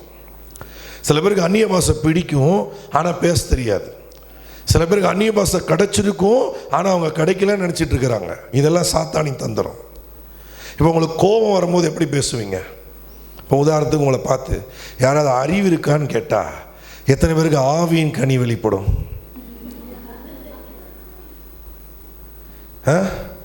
உங்களுக்கு இல்லைங்கிறத நீங்கள் நிரூபிக்க ஆரம்பிச்சிருவீங்க. எப்படி? கோவப்பட்டுட்டீங்கனாலே, கோவக்காரனுக்கு புத்தி இல்லைன்னு சொல்லுவாங்கல்ல. அப்போ நீங்கள் கோவத்தில் பேசுகிறத பூரா பேசி முடிச்சுட்டு அடுத்து சாப்பிட்டு கொஞ்சம் நேரம் கழிச்சு ரிலாக்ஸ் ஆன உடனே அவங்கள்ட்ட யார்கிட்ட சண்டை போட்டிங்களோ அவங்கள மன்னிப்பு கேட்பீங்க. கேட்கும்போது எப்படி கேட்பீங்க? சாரி, கோவத்தில் ஏதோ நான் பேசிட்டேன், கோவத்தில் ஏதோ, அதை அண்டர்லைன் பண்ணுங்க, ஏதோ. 2வது, கோவத்தில் வாய்க்கு வந்ததை பேசிட்டேன், வாய்க்கு வந்தது, ஏதோ வாய்க்கு வந்தது. கோவத்தில் பேச தெரியாமல் பேசிட்டேன், பேச தெரியாது பேசிட்டேன். இதெல்லாம் என்னதுன்னா, உங்கள் கான்சியஸ், உங்கள் உணர்வை இழந்து நீங்கள் பேசுறது.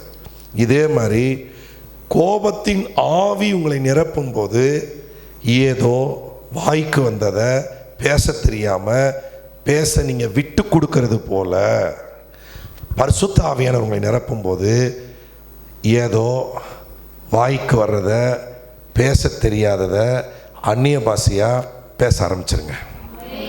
எத்தனை பேர் மரியாதை கொடுக்குறீங்க? ஆவியானவருக்கு மரியாதை கொடுக்குறவங்க மட்டும். கோபத்தில் உங்கள் கான்சியஸை இழக்கிறீங்க. அதே போல் பரிசுத்த ஆவியானவருக்கும் கான்சியஸை இழங்க. சில பேருக்கு தாங்க முடியாத அபிஷேகம் வரும், சில பேர் கீழே விழுவாங்க, சில பேர் உருளுவாங்க, சில பேர் பயங்கரமாக கத்துவாங்க.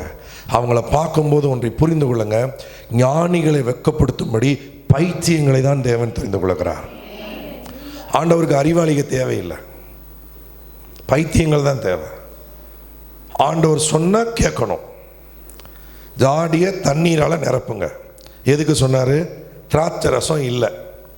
திராட்சை ரசம் எதுக்கு? குடிக்கிறதுக்கு. ஒரு கிளாஸ் வந்தவங்களுக்கு, ஒரு கிளாஸில் 2 கிளாஸ் 3 கிளாஸ். ஆனால் கற்சாடி எதுக்கு? குளிக்கிறதுக்கு.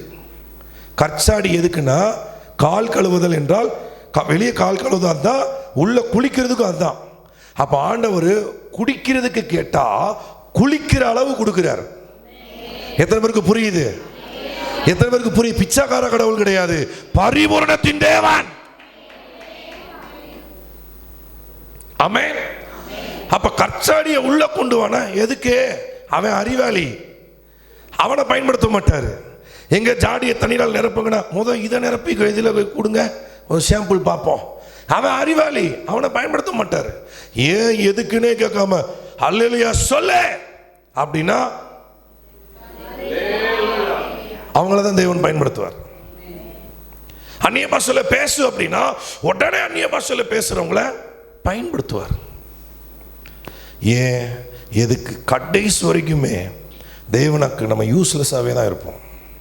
அதெல்லாம் சொல்ல மாட்டேன், அதெல்லாம் அந்நிய பாஷை, அதெல்லாம் நீங்கள் பெரிய ஆள் இங்கே தான் சீன் போட முடியும், வெளியே ஒரு நாய் கூட மதிக்காது.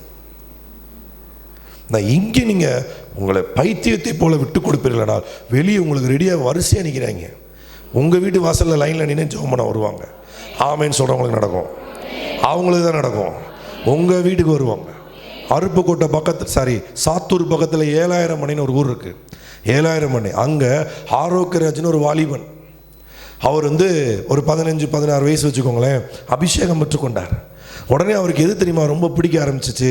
அவர் தேவனோடு இருக்கிறத தெரிந்து கொண்டார், மரியாதை போல. ஸோ அவங்க வீட்டில் எப்போ பார்த்தாலும் அந்நிய பாஷையில் கத்தி கத்தி கத்தி கத்தி ஜெபம் பண்ணிட்டு இருப்பார். அவங்க வீட்டில் கிறிஸ்தவங்க ஒன்றுமே சொல்ல மாட்டாங்க. பிள்ளை என்ன செய்யுது? ஜெபம் பண்ணுது, அந்நிய பாஷையில் ஜெபம் பண்ணுது. ஒரு நாள் பார்த்தா அவங்க வீட்டு வழியாக போகிற ஒரு ஐயா அவங்க வீட்டு கதவு தட்டுறார். உடனே அவங்க கதவு தரங்க, என்னன்னு கேட்குறாங்க. உங்கள் வீட்டை என்னால் கடந்து போக முடியல, உங்கள் வீட்டுக்குள்ளே ஏதோ ஒரு சக்தி இருக்குது, ஏதோ யாரோ பூஜை பண்ணுற மாதிரி தெரியுது, அவரை வர சொல்லுங்கள், எனக்கு ஒரு விடுதலை வேணும், எனக்கு ஒரு அற்புதம் வேணும், ஜெபம் பண்ண சொல்லுங்கள். சரின்னு ஜெபம் பண்றார். இப்படியே அந்த 7000 மணியில் இருக்கிற அநேகர் அவரை தேடி ஜெபிக்க வர்றாங்க. அவர் கர்த்தர் வாலிப நாட்களின் ஊழியத்தில் பயன்படுத்த ஆரம்பிக்கிறார். அவர் மூலமாக அநேகர் ரட்சிக்கப்படுறாங்க. ரோஸ் மேட்ச் ஃபேக்டரின்னு சொல்லி ஒரு தீப்பெட்டி தொழிற்சாலை வைக்கிறார். அதன் மூலமாக பகுதி நேரமாக பிரம்மாண்டமான ஊழியத்தை இந்தியா ஃபுல்லாக பகுதி நேரமாகவே செய்ய ஆரம்பிக்கிறாரு. 25 மிஷனரிகளுக்கு மாதம் சம்பளம் கொடுக்குறாரு. நாளடைவில் முழு நேர ஊழியத்துக்கு வர்றாரு. அவர் இந்த நாளிலே ஓசன்னா டிவின்னு ஒரு ஊழியத்தை செஞ்சுக்கிட்டு இருக்கிறாரு. இன்னைக்கு இந்தியா முழுவதும் மிஷனரிகளை வைத்திருக்கிறாரு. சமீபத்தில் பார்த்தீங்கன்னா டெல்லியில் அவர் குறிப்பிட்ட அவர் எய்ம்ஸ் ஹாஸ்பிட்டல் அந்த வாசல்ல ஒரு மினிஸ்டர் ரோட்ல அவர்கிட்ட பேசுறாரு. அங்க இருக்கிற அநேக தர்மம் எடுக்கிறவங்களுக்கு உணவளிக்கும் ஊழியத்தையும் அவர் செஞ்சுக்கிட்டு இருக்கிறாரு. தேவன் இன்னைக்கு அவரை உயர்த்தி கனப்படுத்தி மகிமைப்படுத்துகிறார். காரணம், ஆண்டவருக்கு முன்னாடி வெக்கம் பார்க்காம, சூடு சொரணம் பார்க்காம, எந்த கௌரவம் பார்க்காம தேவ சமூகத்தில் பைத்தியத்தை போல அந்நிய பாஷையில ஜெபிக்கிற அந்த அர்ப்பணிப்பிலிருந்து இன்றைக்கு கர்த்தர் அவரை உயர்த்தி இருக்கிறார். மைக் உங்களுக்கு தெரியுமா? அமெரிக்காவில் அந்த கை இல்லாமல் கால் இல்லாமல் அவரை கூப்பிட்டு இப்போ போன வாரம் ஹானர் பண்ணியிருக்கிறாரு. 7000 மணியில் ஒரு கிராமத்தில் ஜெபித்த ஒரு மனிதன் இன்றைக்கு எந்த அளவு பயன்படுத்துகிறான்னா, ஜெபத்தை மதிக்கிறவர், ஜெபம் பண்ணுகிறவனை கனம் பண்ணுகிறவர் கர்த்தர் அவனை அந்த சகோதரனை பயன்படுத்துகிறார். சமீபத்தில் தூத்துக்குடிக்கு என்னை ஊழியத்தை கூப்பிட்டுருந்தார். என்னை ரொம்ப நேசிப்பார். என்னை இப்போ மட்டும் இல்லை, நான் காலேஜ் படிக்கிற ஸ்கூல் படிக்கிற காலத்துலேருந்து என்னை தெரியும். ஸோ சமீபத்தில் தூத்துக்குடி மீட்டிங்க்கு என்னை அடிக்கடி கூப்பிடுவார். எதுக்குன்னா அவரோட ஜெபிக்கிறதுக்கு மட்டும் கூப்பிடுவார். நானும் ஒரு காரில் இருந்து அந்நிய பசங்க பேசிட்டே இருப்போம், வேறு பேசவே மாட்டார். சமீபத்தில் நான் போயிருந்தேன் தூத்துக்குடியில். ஒரு 36வது ஆண்டு அனிவர்சரிக்கு அவரை செய்தி கொடுக்க கூப்பிட்டுருந்தாங்க. ஸோ போயிருந்தேன். ரூமில் பார்த்தா ஜோமன்ட்டே இருக்கிறார். காரில் போகிறோம், ஜோமன்ட்டே இருக்கிறார், அந்நிய பாஷை பேசிட்டே இருக்கிறோம். அந்த நாளிலே நான் வாலிபனாக இருந்தபோது, ஸ்கூல் படிக்கும்போது இருந்த அதே அபிஷேகம், அதே வல்லமையை இன்றைக்கும் நான் பார்த்து மிரண்டு போனேன். அதே அபிஷேகம், அதே வல்லமை. எனக்கு கர்த்தர் சொன்னதை அப்படி அவர் சொன்னார். அது எப்படிங்க முடியுங்க? நீ உன் ஃப்ரெண்டு கூட பழகினா அவனை மாதிரி ஆயிருவ. நீ இயேசு கூட பழகினா இயேசுவை போல ஆவாய். ஹல்லேலூயா. தேவன் அவரிடத்தில் வந்தால் போதும். இங்க பாருங்க, நீங்க அந்நிய பாஷையில ஜெபிச்சா போதும், தேவனோட நீங்க பேசினா போதும், வேற ஒன்றும் அவர் உங்கள்கிட்ட எதிர்பார்க்கல. ஒரு மணி நேரம் அந்நிய பாஷையில ஓ லஹேதா ரபாத உலிமி கரபா ஹபாதா ஓ ரஷேகபா துலபா ரபாலா, இப்படி நீங்க 1 மணி நேரம் அந்நிய பாஷை பேசிட்டு புறப்பட்டு போங்க. உங்களோடு அவர் வர்றாரா இல்லையான்னு பாருங்க. உங்களுக்காக அவர் பேசுறாரா இல்லையான்னு பாருங்க. உங்களுக்காக அவர் கிரியை செய்றாரா இல்லையான்னு பாருங்க. உங்களுக்காக அவர் வழக்காடுறாரா இல்லையான்னு பாருங்க. உங்களுக்காக அவர் நீதியை நிறைவேற்றுகிறாரா இல்லையான்னு பாருங்க. எப்ப பார்த்தாலும் நம்ம பலத்துல போராடி, நம்ம சுய புத்தியில, நம்ம சுய சித்தத்துல இப்படியே பழகினதுனாலதான் வாழ்க்கை போராயி மன அழுத்தமாயி ஆண்டவரே ஒரு எதிரி மாதிரி நம்ம ஜெபத்துல நின்று பார்த்துட்டு இருக்கிறோம். நான் வாயை திறக்க மாட்டேன், நான் வாயை திறந்து ஜெபிக்க மாட்டேன். நீங்க ஜெபிக்கலைன்னா உங்களுக்கும் உங்க பிள்ளைகளுக்கும் குடும்பத்துக்கும் நஷ்டங்க. நீங்க ஜெபிச்சீங்கன்னா நீங்க மட்டும் இல்ல, உங்க பிள்ளைகள், பேர பிள்ளைகள், உங்க தலைமுறை கர்த்தருக்குள்ளே ஆசீர்வதிக்கப்படும். எங்கள் அம்மா 4 மணிலேருந்து, நான் காலேஜ் படிக்கும்போது, ஸ்கூல் படிக்கும் போதெல்லாம் 4 மணிலேருந்து எந்திரா எந்திரா ஜெபம் பண்ணுறா, இதை கேட்டுக்கிட்டே நான் தூங்கிட்டே இருப்பேன், எந்திரிக்கவே மாட்டேன். ஒரு டைம் எரிச்சலாக ஒரு செம்பு தண்ணியை கொண்டு வந்து ஊற்றுவாங்க. ஊற்றுனோடனே கோவத்தோட, ஏமா இப்படி பண்ணுற, நானே லேட்டாக வந்தேன், நான் பஸ்ஸில் காலேஜ் பஸ்ஸில் போய் படித்தேன், ஸோ பஸ்ஸில் போயிட்டு இந்த டயர்டாக இருக்குது, நானே டயர்டாக இருக்குது, அதெல்லாம் இல்லை, எந்திரா ஜெபம் பண்ணுறா ஜெபம் பண்ணுறா, அதை கேட்டுக்கிட்டே இருக்கும். ஆனால் எந்திரிக்கவே மாட்டேன், லேட்டாக தான் எந்திரிப்பேன். ஆனால் எந்திரிச்சு ஜெபம் பண்ணுவேன், ஆனால் லேட்டாக தான் எந்திரிப்பேன். 5:30 மணி 6 மணி இப்படி தான் எந்திரிச்சு ஜெபம் பண்ணுவேன். எங்கள் அப்பா 12 மணிக்கு வந்தாலும் 11 மணிக்கு வந்தாலும் எங்கள் அப்பா பெருமை பேசலை, உண்மையை பேசுகிறேன். பைபிள் இங்கே இருக்குது, சர்ச்சில் நான் பேசிகிட்டு இருக்கிறேன், எனக்கு தெரியும். எத்தனை மணி 11 மணிக்கு வந்தாலும் 3 மணிக்கு முழங்கால் அனுப்பார். 1 மணி நேரம் அந்நிய பாஷையில் ஜெபம் பண்ணுவார். 1000 ஸ்தோத்திர பலி இப்போ டிவியில் வருது, அப்போ டிவியும் கிடையாது, ஸ்தோத்திர பலியும் கிடையாது, புக்கு தான். அந்த புக்கில் 1000 மணி நேரம் கரெக்டாக ஆகும்னு சொல்லுவார். 1 மணி நேரம் அதை சொல்லி ஸ்தோத்திர பலி அவர் உணர்ந்து, ஏதோ வாசிக்கிறதுக்காக இல்லை, தந்தி பேப்பர் மாதிரி இல்லை, வரிசையாக உணர்ந்து 1000 ஸ்தோத்திர பலி சொல்லுவார். அப்புறம் அவர் போகிற வர அவர் டிரைவர்னால யார் யார் ஜெப குறிப்பு கொடுக்குறாங்களோ எல்லாம் எழுதி வச்சிருப்பார். அது எல்லாத்துலேயும் கையை வச்சு அவங்களுக்காக ஜெபம் பண்ணுவார், கண்ணீரோடு ஜெபம் பண்ணுவார். ஆனால் நான் தூங்கிட்டு இருப்பேன். எங்கள் அம்மா ஜெபம் பண்ணுவாங்க, இடையில வந்து எழுப்புவாங்க, தூங்கிட்டு இருப்பேன். ஆனால் ஒரு நாள் வந்தது, 2014 வருஷத்தில் எனக்கு அல்சர் வியாதி வந்தது. மரணத்துக்கும் எனக்கும் ஒரு அடி தான் இருந்துச்சு. கிட்டத்தட்ட நான் மறித்தே போக வேண்டிய நிலைமை. 5 ஹாஸ்பிட்டல் போயாச்சு, ஸ்கேன்லாம் பார்த்தாச்சு, குணமே ஆகலை. எந்த மருத்துவராலையுமே என்னை சுகப்படுத்த முடியலை. மறிக்கும் தருவாயில் இருக்கும்போது ஒரு ஊழியக்காரருடைய புத்தகம் எனக்கு கிடைத்தது, வல்லமையாய் ஜெபிக்க வாருங்கள். அந்த புக்கை நான் படிக்கும்போது அந்த புக்கில் கர்த்தர் உனக்காக காத்து கொண்டிருக்கிறார், நீ கர்த்தருக்கு காத்திருக்கல, கர்த்தர் தான் உனக்காக காத்துட்ருக்கிறாரு. ஆதாமேவாள் ஆண்டவரை தேடலை, ஆண்டவர் தான் அவங்கள தேடி வந்தார். இன்றைக்கு உன்னை தேடி வருகிறார். இந்த சர்ச்சில் உங்களை தேடி வராரு, உன்னை தேடி வர. நீங்கள் ஜெபிக்க ரெடியான்னு அந்த புக்கில் போட்டுருந்துச்சு. உடனே முழங்கால் படிட்டு 1 மணி நேரம் அந்நிய பாஷையில் ஜெபிக்க நான் முயற்சி பண்ணேன். ஆனால் 1/2 மணி நேரம் தான் நான் ஜெபம் பண்ணேன். என்ன நடந்துச்சு தெரியுமா? இங்கே இருந்த எல்லா புண்களும், வயிறு, குடல் எல்லாம் உடனடியாக 1 நிமிடத்தில் அப்படியே சுகமானது. புது சுகத்தை பெற்றுக்கொண்டேன். அதுக்கப்புறம் தினந்தோறும் ஜெபத்தில், இன்னைக்கு அம்மாவும் இல்லை, அம்மா பரலோகம் போயிட்டாங்க 2016, அப்பாவும் இல்லை, அப்பா 2023 மரித்து போயிட்டாங்க. ஆனால் நான் 4 மணிக்கு எஞ்சி ஜெபம் பண்ணுறேன். அது காரணம் என்ன தெரியுமா? ஹல்லேலூயா, அவர்கள் எனக்காய் ஜெபித்த ஜெபம். அந்த ஜெபத்தை தேவன் கனம் பண்ணி, உன் பிள்ளையை நான் ஜெபிக்க 4 மணிக்கு எழுப்புறேன் பாருன்னு சொல்லி ஒவ்வொரு நாளும் அவங்க இல்லைனாலும் இன்னைக்கு எழுந்து ஜெபிக்க, இன்னைக்கு தேவ சமூகத்தில் இருக்க கர்த்தருக்கு நைஸு உங்கள் பிள்ளைகளுக்காக ஜெபம் பண்ணுங்க. சும்மா பிள்ளையை குறை சொல்லிட்டு இருக்காதீங்க. உங்க பிள்ளைங்க கவலைப்பட்டு அழுகிறதுல ஒரு பிரயோஜனம் கிடையாது.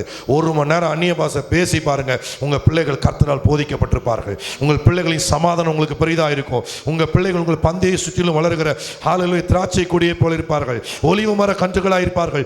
எத்தனை பேர் உங்க பிள்ளைகளுக்காக தேவ சமூகத்தில் நீங்க நிற்க போறீங்க? நீங்க சேர்த்து வைக்கிற பணம் உங்க பிள்ளையை காப்பாத்தாது, சேர்த்து வைக்கிற சொத்து உங்க பிள்ளையை காப்பாத்தாது. நல்ல மாப்பிள்ளைக்கு கட்டி கொடுப்பதனால அந்த பிள்ளை நல்லா இருக்க போறது இல்லை. நல்ல ஒரு பொண்ணுக்கு கட்டி கொடுக்கறதுனால உங்க பையன் நல்லா இருக்க போறது இல்லை. உங்க பையன் ரட்சிக்கப்பட்டாதான் நல்லா இருப்பான். உங்க பிள்ளை ரட்சிக்கப்பட்டாதா, உங்க பிள்ளை முழங்கால் படிட்டாதா, உங்க பிள்ளை ஜெபித்தாதா, அதுக்கு நீங்க முதலாவது முழங்கால் படிடணும். நீங்க கண்ணீரோட அந்நிய பாஷையில் ஜெபிக்கணும். நீங்க உங்க பிள்ளைகளுக்கு ஜெபத்தை நீங்க டெபாசிட் பண்ணணும். எத்தனை பேர் இந்த நாளில் மணிக்கணக்காக என் பிள்ளைகளுக்காக நான் ஜெபிக்க அர்ப்பணிக்கிறேன்னு சொல்றீங்க?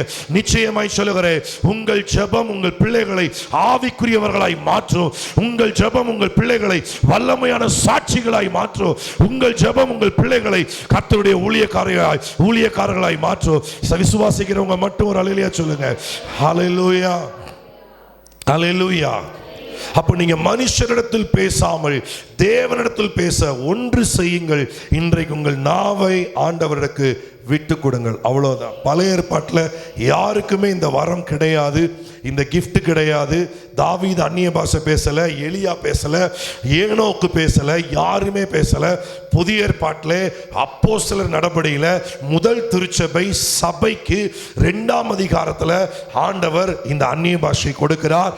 எதற்காகனா தேவனோடு பேசுவதற்காக, பேசுவதற்காக, பேசுவதற்காக. ஹல்லேலூயா சொல்லுங்க. ஹல்லேலூயா. நீங்க சகரியா 4:6 குறித்துக் கொள்ளுங்க. இதுவரைக்கும் உங்க வாழ்க்கையில எதெல்லாம் நடக்கல, எதெல்லாம் கிடைக்கல, எதெல்லாம் உங்க வாழ்க்கையில இன்னும் தாமதமாகுது, அதற்கு காரணமும் தீர்வும் அந்த வசனத்தில் இருக்கு. என்னது? சகரியா 4:6, பலத்தினாலும் அல்ல, பராக்கிரமத்தினாலும் அல்ல. அப்ப இவ்வளவு நாள் ஏன் நடக்கல? உங்க பலத்துல முட்டிக்கிட்டு இருக்கிறீங்க, உங்க பராக்கிரமத்தில் போராடிட்டு இருக்கிறீங்க. அதனாலதான் அது அல்ல, அதனால முடியாது. அப்ப எப்படி நடக்கும்? தேவனுடைய ஆவியினாலேயே ஆகும் என்று சேனைகளின் கர்த்தர் சொல்லுகிறார். அப்ப இது எப்போ முடியும்? உங்க பிரச்சனை எப்படி மாறும்? எப்படி உங்க சூழ்நிலை மாறும்? எப்ப வெற்றி கிடைக்கும்? தேவனுடைய ஆவிக்கு நீங்க இடம் கொடுத்தாதான். 2 காரியங்களை இந்த சபையிலே கர்த்தர் பாரப்படுத்தி சொல்லுகிறார். 1, உங்கள் ஜெபத்திலே ஜாக்கிரதையாயிருங்கள். 2, ஊழியம் செய்ய ஜாக்கிரதையாயிருங்கள். ஆமெனே. வரல பாருங்க. ஒரு நாளைக்கு ஒருத்தருக்காவது ஆண்டவரை பத்தி சொல்லுங்க. ஹல்லேலூயா. சொல்லணும். ஏன்னா நீங்க அவ்வளவு ஆண்டவர்கிட்ட பெற்றிருக்கிறீங்க. ஹல்லேலூயா. ஒரு சமாரிய ஸ்திரீ, அவள் தன் வாழ்க்கையில் நடந்ததை இயேசு சொன்னார் என்று சமாரியாவிலே போய் சொல்லி மொத்த சமாரியா மக்களையும் இயேசுவினிடத்தில் அவள் அழைத்து கொண்டு வந்தாள். உங்களுக்கு என்ன நடந்தது, உங்களுக்கு ஆண்டவர் என்ன செய்தார் என்பதை ஒருத்தருக்கு சொல்லி பாருங்க. அந்த ஒருத்தர் அடுத்த வாரம் ஞாயிற்றுக்கிழமை இங்கே சபையில் இருப்பாங்க. சொல்லுவது உங்க வேலை, அவங்கள கூட்டிட்டு வர்றது ஆவியானவருடைய வேலை. ஆமென். சேலத்தில் ஆத்துமாதாய பயிற்சி 3 வருஷமா நான் கொடுத்துட்டு இருக்கிறேன். சபையில் ஆத்துமாதாய பயிற்சினே நடத்துகிறாங்க. 20 பேரை செலக்ட் பண்ணி 20 பேருக்கு எப்படி சுவிசேஷம் அறிவிப்பதுங்கிற பயிற்சி 3 வருஷமாக கொடுத்துட்ருக்கிறேன். இப்போ அந்த சபையில் 40 புதிய ஆத்துமாக்கள் வந்திருக்கிறாங்க. அல்லேலூயா சொல்லுங்க. ஏன்னா அந்த 40 ஏற்கனவே ரெடியாக தான் இருக்காங்க. அவங்க விடுதலையை தேடிட்டு இருக்கிறாங்க, சுகத்தை தேடிக்கிட்டு இருக்கிறாங்க, சமாதானத்தை தேடிட்டு இருக்கிறாங்க. ராங் ரூட்ல. ஆனால் ரைட் ரூட் எது? நானே வழிங்கிற இயேசுதான் வழி.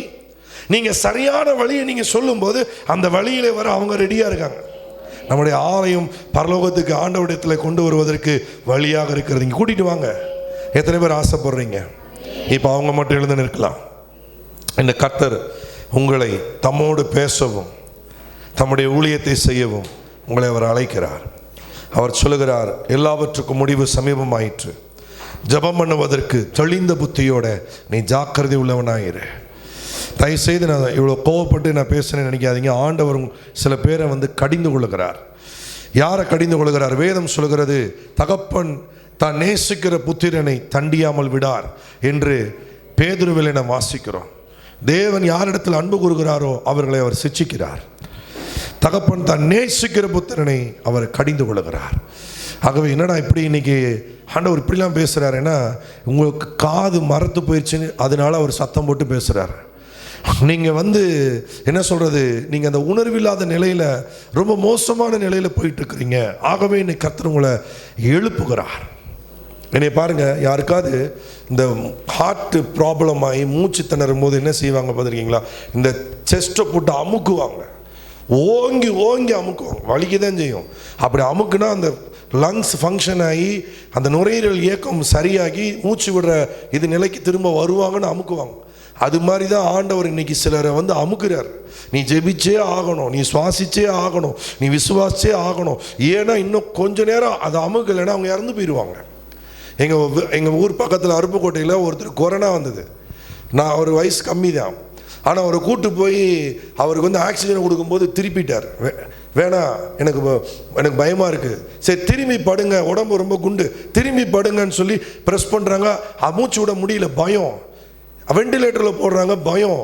கடைசியில் இறந்து போயிட்டார். ஸோ இப்படி பயந்து பயந்து வாழ முடியாது. பயம் சாவை நோக்கி கொண்டு செல்லும்.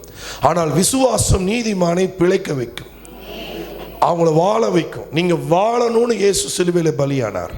உங்கள் பாடுகளை ஏன் ஏற்றுக்கொண்டாருன்னா நீங்கள் வாழணும். உங்கள் துக்கத்தை ஏன் ஏற்றுக்கொண்டார்? நீங்கள் சந்தோஷமாக வாழணும். ஆகவே வலது கரத்தை உயர்த்தி ஆண்டோட சொல்லுங்க, என் நாவை உமக்கு தருகிறேன், ஒரு விசை என்னை உம்முடைய ஆவியினால் நிரப்போ. என்ன செய்ய சித்தமாக இருக்கிறீரோ அதை என் வாழ்க்கையில செய்வதற்கு நீ விட்டு கொடுக்கிறேன். 1 மணி நேரம் ஜெபிக்காத பாவத்திற்கு நான் மன்னிப்பு கேட்கிறேன், உணர்வடைகிறேன், சுய நினைவோடு இன்னைக்கு மனம் திரும்புகிறேன். இன்னைக்கு நான் உம்முடைய சித்தத்துக்கு என்னை விட்டு கொடுக்கிறேன். என்னை உம்முடைய ஆவியினால் நிரப்போ. உம்மோடு நான் பேசணும், மனுஷனோடு பேசுனது போதும், உம்மோடு நான் பேசணும், மணிக்கணக்கா பேசணும், அந்நிய பாஷையில பேசணும், என் நாவை தொடும் என்று சொல்லி பாருங்க. உண்மையாய் ஜெபிக்கிறவர்களுக்கு மட்டும் கர்த்தர் இன்றைக்கு உண்மையாக பரிபூர்ண ஆசீர்வாதத்தை கொடுக்க விரும்புகிறார். உண்மையாய் தொட விரும்புகிறார், உண்மையாய் அபிஷேகம் பண்ண விரும்புகிறார், உண்மையாகவே விடுதலையாக்க விரும்புகிறார், உண்மையாகவே அற்புதத்தை செய்ய விரும்புகிறார், உண்மையாகவே வேறு மனுஷனாய் மாற்ற விரும்புகிறார். இதோ உண்மையாய் கூப்பிடுகிற யாவருக்கும் கர்த்தர் சமீபமாய் இருக்கிறார். இப்போது கைகளை தட்டி முழு பலத்தோடு வெக்கத்தை விட்டு வாயை திறந்து ஆமென் ஜெபமனுங்க. எல்லாரும் ஜெபமனுங்க. ஜாக்கிரதை, ஜாக்கிரதையா ஜெபமனு. ஏனோ தானோ ஜெபமனாத வாயை விரிவாய் திறந்து காதலபரா ரகா ரதலா ரஷகா ரதலபரா ரியாகரபலமா ரிதலபரலா. முழு பலத்தோடு போராடு, போராடு, போராடு. உன்னை நீயே தோற்கடி, உன் சோர்வை தோற்கடி, உன் அவிசுவாசத்தை தோற்கடி, உன் மௌனத்தை கலைச்சிரு, கலைச்சிரு. ரதல ஹரபதல ஹதல தலமா ரபதல பக ரபதல லப ரதல ரகதல பதுல பரபனி சேகனா தேகத நதல மனம தல பரல ரிபா லப. லாசருவே வெளியே வா, லாசருவே நீ செத்து கிடந்தது போதும், வெளியே வா. ஒரு உயிர்த்தெழுதலின் வல்லமை உனக்குள் காத்திருக்கிறது, ஒரு அபிஷேகம் காத்திருக்கிறது, ஒரு anointing is waiting for you. ஏபதலபோ ஷபபபபபபபப ரதலபபபதலகரபனமரலா. ஓடி வா, ஓடி வா, ஓடி வா. ரிபதல பகபதலகரப ஷபதலபரா ரிதலபரல. சத்தமிடு, சத்தமிடு, சத்தமிடு. தாவீதின் குமாரனே எனக்கு இரங்கும் என்று மிகவும் சத்தமாய் கூப்பிட்டார், மிகவும் சத்தமாய் கூப்பிட்டார். இயேசு நின்றார். சத்தத்துக்கு செவி கொடுக்கிறவர், சத்தத்துக்கு செவி கொடுக்கிறவர். சத்தமிடு, சத்தமிடு. ஆர்ப்பரி, ஆர்ப்பரி.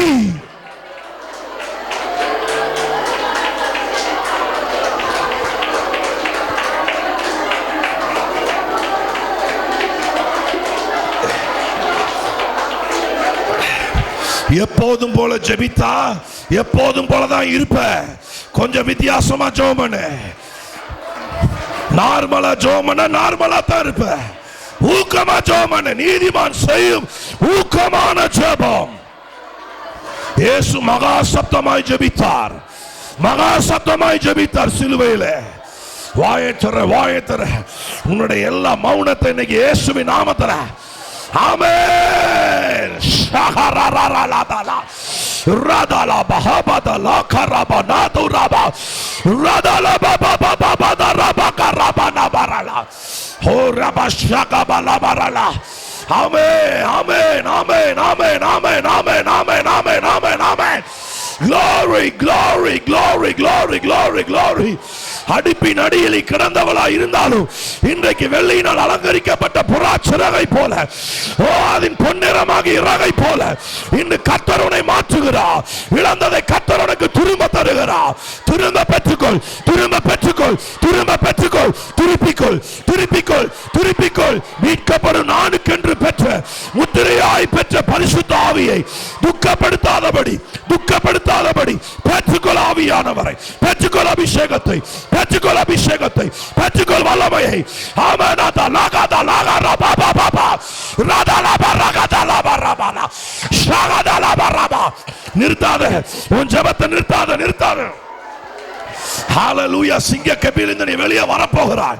7 மடங்கு அக்கினி சூளையிலிருந்து வெளியே வரப்போகிறாய். உன் உபத்திரவத்திலிருந்து வெளியே வரப்போகிறாய். உன் நெருக்கத்திலிருந்து வெளியே வரப்போகிறாய். ஜெபி, ஜெபி சகோதரி. இன்னுமா சந்தேகம், இன்னுமா சந்தேகம். உன் சந்தேகம் அழிவதாக, உன் சோர்வு அழிவதாக, உன் அவிசுவாசம் அழிவதாக. சத்தமிடு, சத்தமிடு, சத்தமிடு. எருசலேம் குமாரத்தியே ஹalleluya. உன் அலங்கார வஸ்திரத்தை தரித்துக்கொள், உன் ஜெப வஸ்திரத்தை தரித்துக்கொள். உன் அவலட்சணத்தை விட்டு வெளியே வா. ஹதலகபத ரபத ரகதலப ஷிபபபப ரிபதனம ரிபதனகலம ஹபதனமலனா உரந்தலபகபது ரிபிதலபரபனலா. எஸ் எஸ் எஸ் எஸ் எஸ். நீ விழித்துக் கொண்டாய், நீ விழித்துக் கொண்டாய், நீ விழித்துக் கொண்டாய், நீ உணர்வடைந்தாய். இன்றைக்கு கீழ்ப்படுகிறாய், இன்றைக்கு கீழ்ப்படுகிறாய், இன்றைக்கு கீழ்ப்படுகிறாய், இன்றைக்கு ஒப்பு கொடுக்கிறாய், இன்றைக்கு நீ விட்டு கொடுக்கிறாய். இதோ அபிஷேகம் ஆமே கரை புரண்டு ஓடுகிறது. ஒரு பெருவெள்ள இரைச்சல் இதோ உன் செவியில் கேட்கிறது. யா தெரகனபு சந்தலபரபல ரீபா தூராபா நபகபா உராமன தீரமனமரலா நீ காதலக ரபனலா ஷகபதலபகரபா ரீதலபகபதரபலா. விடாத விடாத விடாத. இன்றைக்கு சத்துருவின் பிடரியை கர்த்தர் உன் கையிலே ஒப்புக்கொடுக்கிறார். அந்நிய பாஷை பேசி அதை பீறி போடு, அதை பீறி போடு, அதை பீறி போடு. எல்லா அந்தகார வல்லமைகளை இந்த கர்த்தர் விலங்கொடுக்கிறார். எல்லா சிறையிருப்புகள் மாறுகிறது, எல்லா கட்டுகள் அறுக்கப்படுகிறது, எல்லா சங்கிலிகள் செறிப்புண்டு விழுகிறது, எல்லா விரோதமான ஆயுதங்கள் வாய்க்காமல் போகிறது, எல்லா தரித்திரங்களை செத்து ஒழிகிறது. இந்த நாளில் அக்கிரமம் அனைத்தும் மன்னிக்கப்படுகிறது. உன் பாவத்தை கர்த்தர் இதோ சமுத்திரத்தின் ஆழத்தில் தள்ளுண்டு போக பண்ணுகிறார். உன் மலையை அவர் பேர்க்கிறார். இன்றைக்கு குன்றுகளை தவிடுபடியாக்குகிறார். வெண்கல கதவை உடைக்கிறார். இருப்பு தாழ்பாக்களை முறிக்கிறார். எல்லா சத்துருவினுடைய விலங்குகள் அவருடைய எல்லா தந்திரங்களை கர்த்தர் அபத்தமாக்கி போடுகிறார், அபத்தமாக்கி போடுகிறார். கர்த்தர் தீர்க்க தரிசனமாய் பேசுகிறார். இதுவரை கண்ட எகிப்தியனை இனி நீ காண்பதில்லை. கைகளை தட்டி இதுவரை சந்தித்த பிரச்சனைகளை, இதுவரை சந்தித்த உபத்திரவத்தை, இதுவரை சந்தித்த அவமானத்தை, இதுவரை சந்தித்த வெட்கத்தை இனி நீ காண்பதில்லை. இனி நீ காண்பதில்லை. இனி நீ காண்பதில்லை. இனி நீ காண்பதில்லை. Glory, glory, glory. இதோ தள்ளுண்ட ஆமே தளர்ந்து போன கைகளை திடப்படுத்தி தள்ளாடுகிற முழங்கால்களை பலப்படுத்துகிறார். உன் பிள்ளைகளை அவர் ஆசீர்வதிக்கிறார்.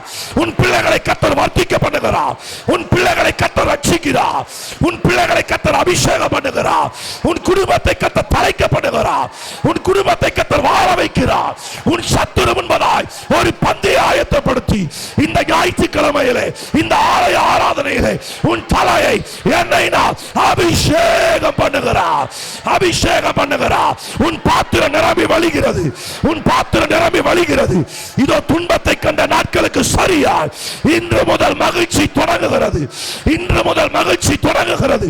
இன்று முதல் மகிழ்ச்சி தொடங்குகிறது.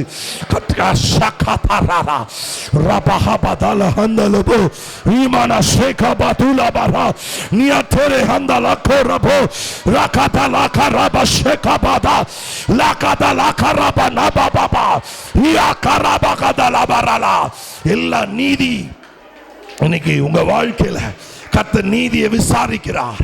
உனக்கு வர வேண்டிய நியாயமான உன்னுடைய பங்கை, உன்னுடைய ஆசீர்வாத பங்கை இன்று கர்த்தர் உனக்காக யுத்தம் பண்ணி அதை உன்னிடத்திலே கொடுத்து உன் மகிழ்ச்சியிலே அவர் மகிழ்ச்சி அடைகிறார். உன் சந்தோஷத்திலே கர்த்தர் சந்தோஷப்படுகிறார். இழந்து போனதை தேடும் ரட்சிக்கும் அந்த தேவகுமாரன் இன்றைக்கு நீ இழந்ததை கர்த்தர் உனக்கு திரும்ப தருகிறார். 2 மடங்காய் தருகிறார். விசுவாசிக்கிறவர்களுக்கு அவர் உண்மை உள்ள தேவன். நீ விசுவாசிக்கிறபடியே 2 மடங்கு நீ இழந்ததை கர்த்தர் உனக்கு தருகிறார்.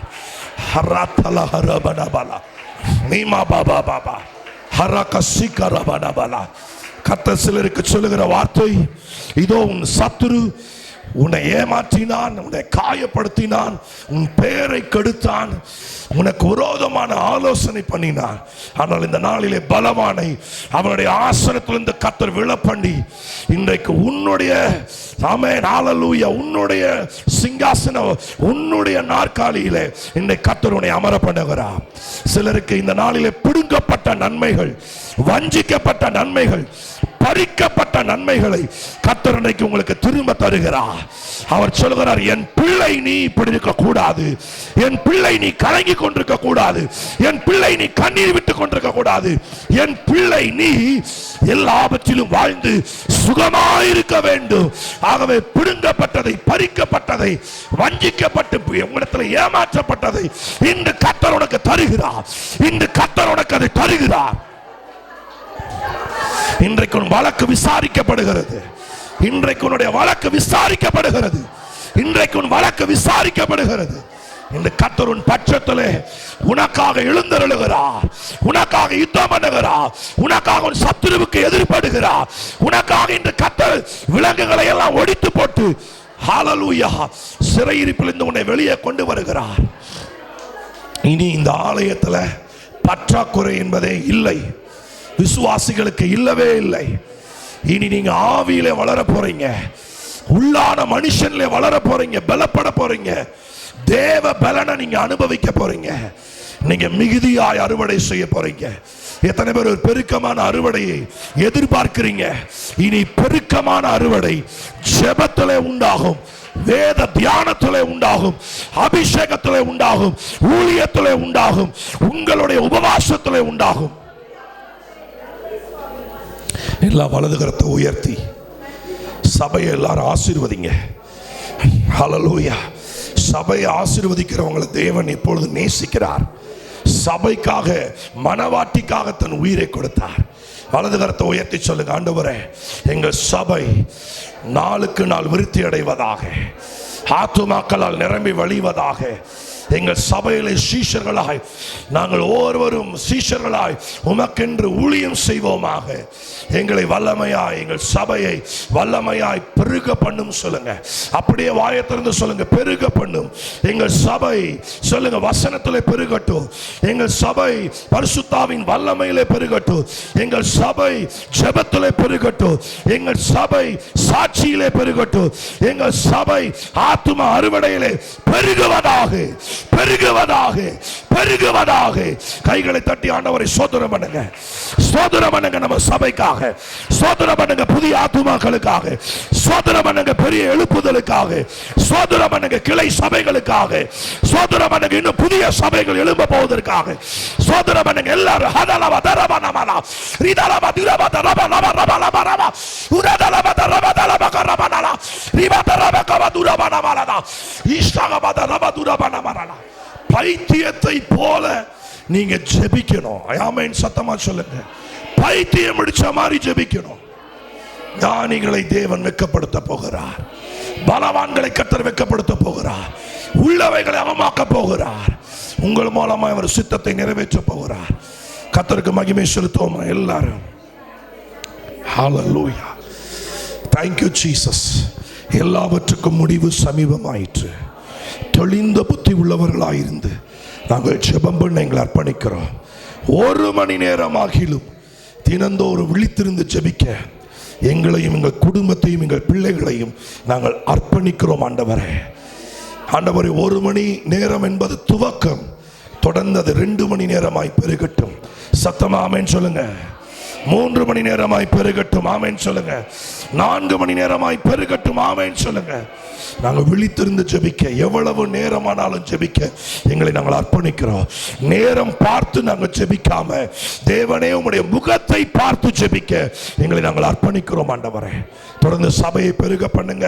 ஒரு நாட்களில் புதிய ஆத்துமாக்கள் ஆண்டவரை சபையில் வந்து இடங்கொள்ளாமல் போக மட்டும் ஆண்டவரை 2 ஆராதனை, 3 ஆராதனை, 4 ஆராதனை என்று ஆராதனைகள் ஆண்டவரை சபையிலே பெருகுவதாக இயேசுவின் நாமத்தினாலே. எங்கள் அருமை போதகரையும் அவருடைய குடும்பத்தையும் கர்த்தர் ஆசீர்வதிங்க. தேவன் தந்த தரிசனத்திற்கென்று ஓய்வு இல்லாமல் ஓடிக்கொண்டிருக்கிறார்கள், உபவாசித்துக் கொண்டிருக்கிறார்கள், அறிவித்துக் கொண்டிருக்கிறார்கள் சுவிசேஷத்தை. இதோ அவர்களை கர்த்தர் பலப்படுத்துங்க. எல்லாரும் சொல்லுங்க, புதிய பலத்தினால், புதிய சுகத்தினால், புதிய சமாதானத்தினால், புதிய அபிஷேகத்தினால், புதிய வெளிப்பாட்டினால், புதிய வரங்களினால் எங்கள் போதகர் அம்மாவை கர்த்தர் வல்லமையாய் நிரப்புங்க. ஆண்டவரே, எல்லாரும் சொல்லுங்க, ஆமென் சொல்லுங்க. அவர்களை வல்லமையாய் பயன்படுத்தும். ஆண்டவரே, வேத வசனத்தை அபிஷேகத்தோடு, விசுவாசத்தோடு, தேவ பக்தியோடு, கடிந்து கொள்ளுதலோடு ஆண்டவரை பகுத்து போதிக்கத்தக்கதாய், வசனத்தினால் அற்புதங்களை உறுதிப்படுத்தத்தக்கதாய் கர்த்தர் அவர்களை வல்லமையாய் பயன்படுத்தும். ஆண்டவரே, அவருடைய மகளை கர்த்தர் ஆசீர்வதிங்க. ஆண்டவரே, அதே போல தேவனுடைய ஊழியக்காரனாகிய நான் விசுவாச குடும்பத்தாரை ஆசீர்வதிக்கிற இவர்கள் ஒவ்வொரு சீஷர்கள். ஆமென் சொல்லுங்க எல்லாரும். ஆமென் சொல்லுங்க எல்லாரும். சீஷர்கள் ஆண்டவரே, இவர்கள் பக்தர்கள் அல்ல, இவர்கள் சீஷர்கள். ஆண்டவரே, இவர்கள் சுவிசேஷத்தை சுமந்து செல்லட்டும். ஆத்தும பாரத்தோடு புறப்பட்டு போகட்டும். ஒரு ஆத்துமாவுக்காகிலும் உம்மை பற்றி அறிவிக்கட்டும். ஆண்டவரே, ஒவ்வொரு நாளும் ரட்சிக்கப்படாத ஜனங்களுக்காய் கண்ணீரை விதைக்கட்டும். ஆண்டவரே, ஜெபத்தை விதைக்கட்டும். ஆண்டவரே. புறஜாதி மக்களுக்காய் ஆண்டவரே இவர்கள் கற்ப வேதனைப்பட்டு ஆத்தும பாரத்தோடு அழுது புலம்பி ஜெபிக்கட்டும் ஆண்டவரே. ஒவ்வொரு சகோதரி அப்படி மாற்றும், ஒவ்வொரு சகோதரனை அப்படி மாற்றும், ஒவ்வொரு வாலிப பிள்ளைகளை மாற்றும் ஆண்டவரே. கர்த்தர் சீஷர்களாய் இவர்களை பயன்படுத்தும் ஆண்டவரே. எங்கள் திருச்சபை சீஷர்களை உருவாக்குற திருச்சபை ஆண்டவரே. கர்த்தர் அப்படியாக விசுவாச குடும்பத்திற்குள்ளே அன்பு, ஐக்கியம், ஒரு மனம், ஒற்றுமை நாளுக்கு நாள் பலன் கொள்ளட்டும் என்று ஆசீர்வதிக்கிறேன். எல்லா துதி கன மகிமை அனைத்தும் ஒருவருக்கே நாங்கள் செலுத்தி இயேசு கிறிஸ்துவின் நல்ல நாமத்தில் ஜெபிக்கிறோம் நல்ல பிதாவே. ஆமென், ஆமென், ஆமென்.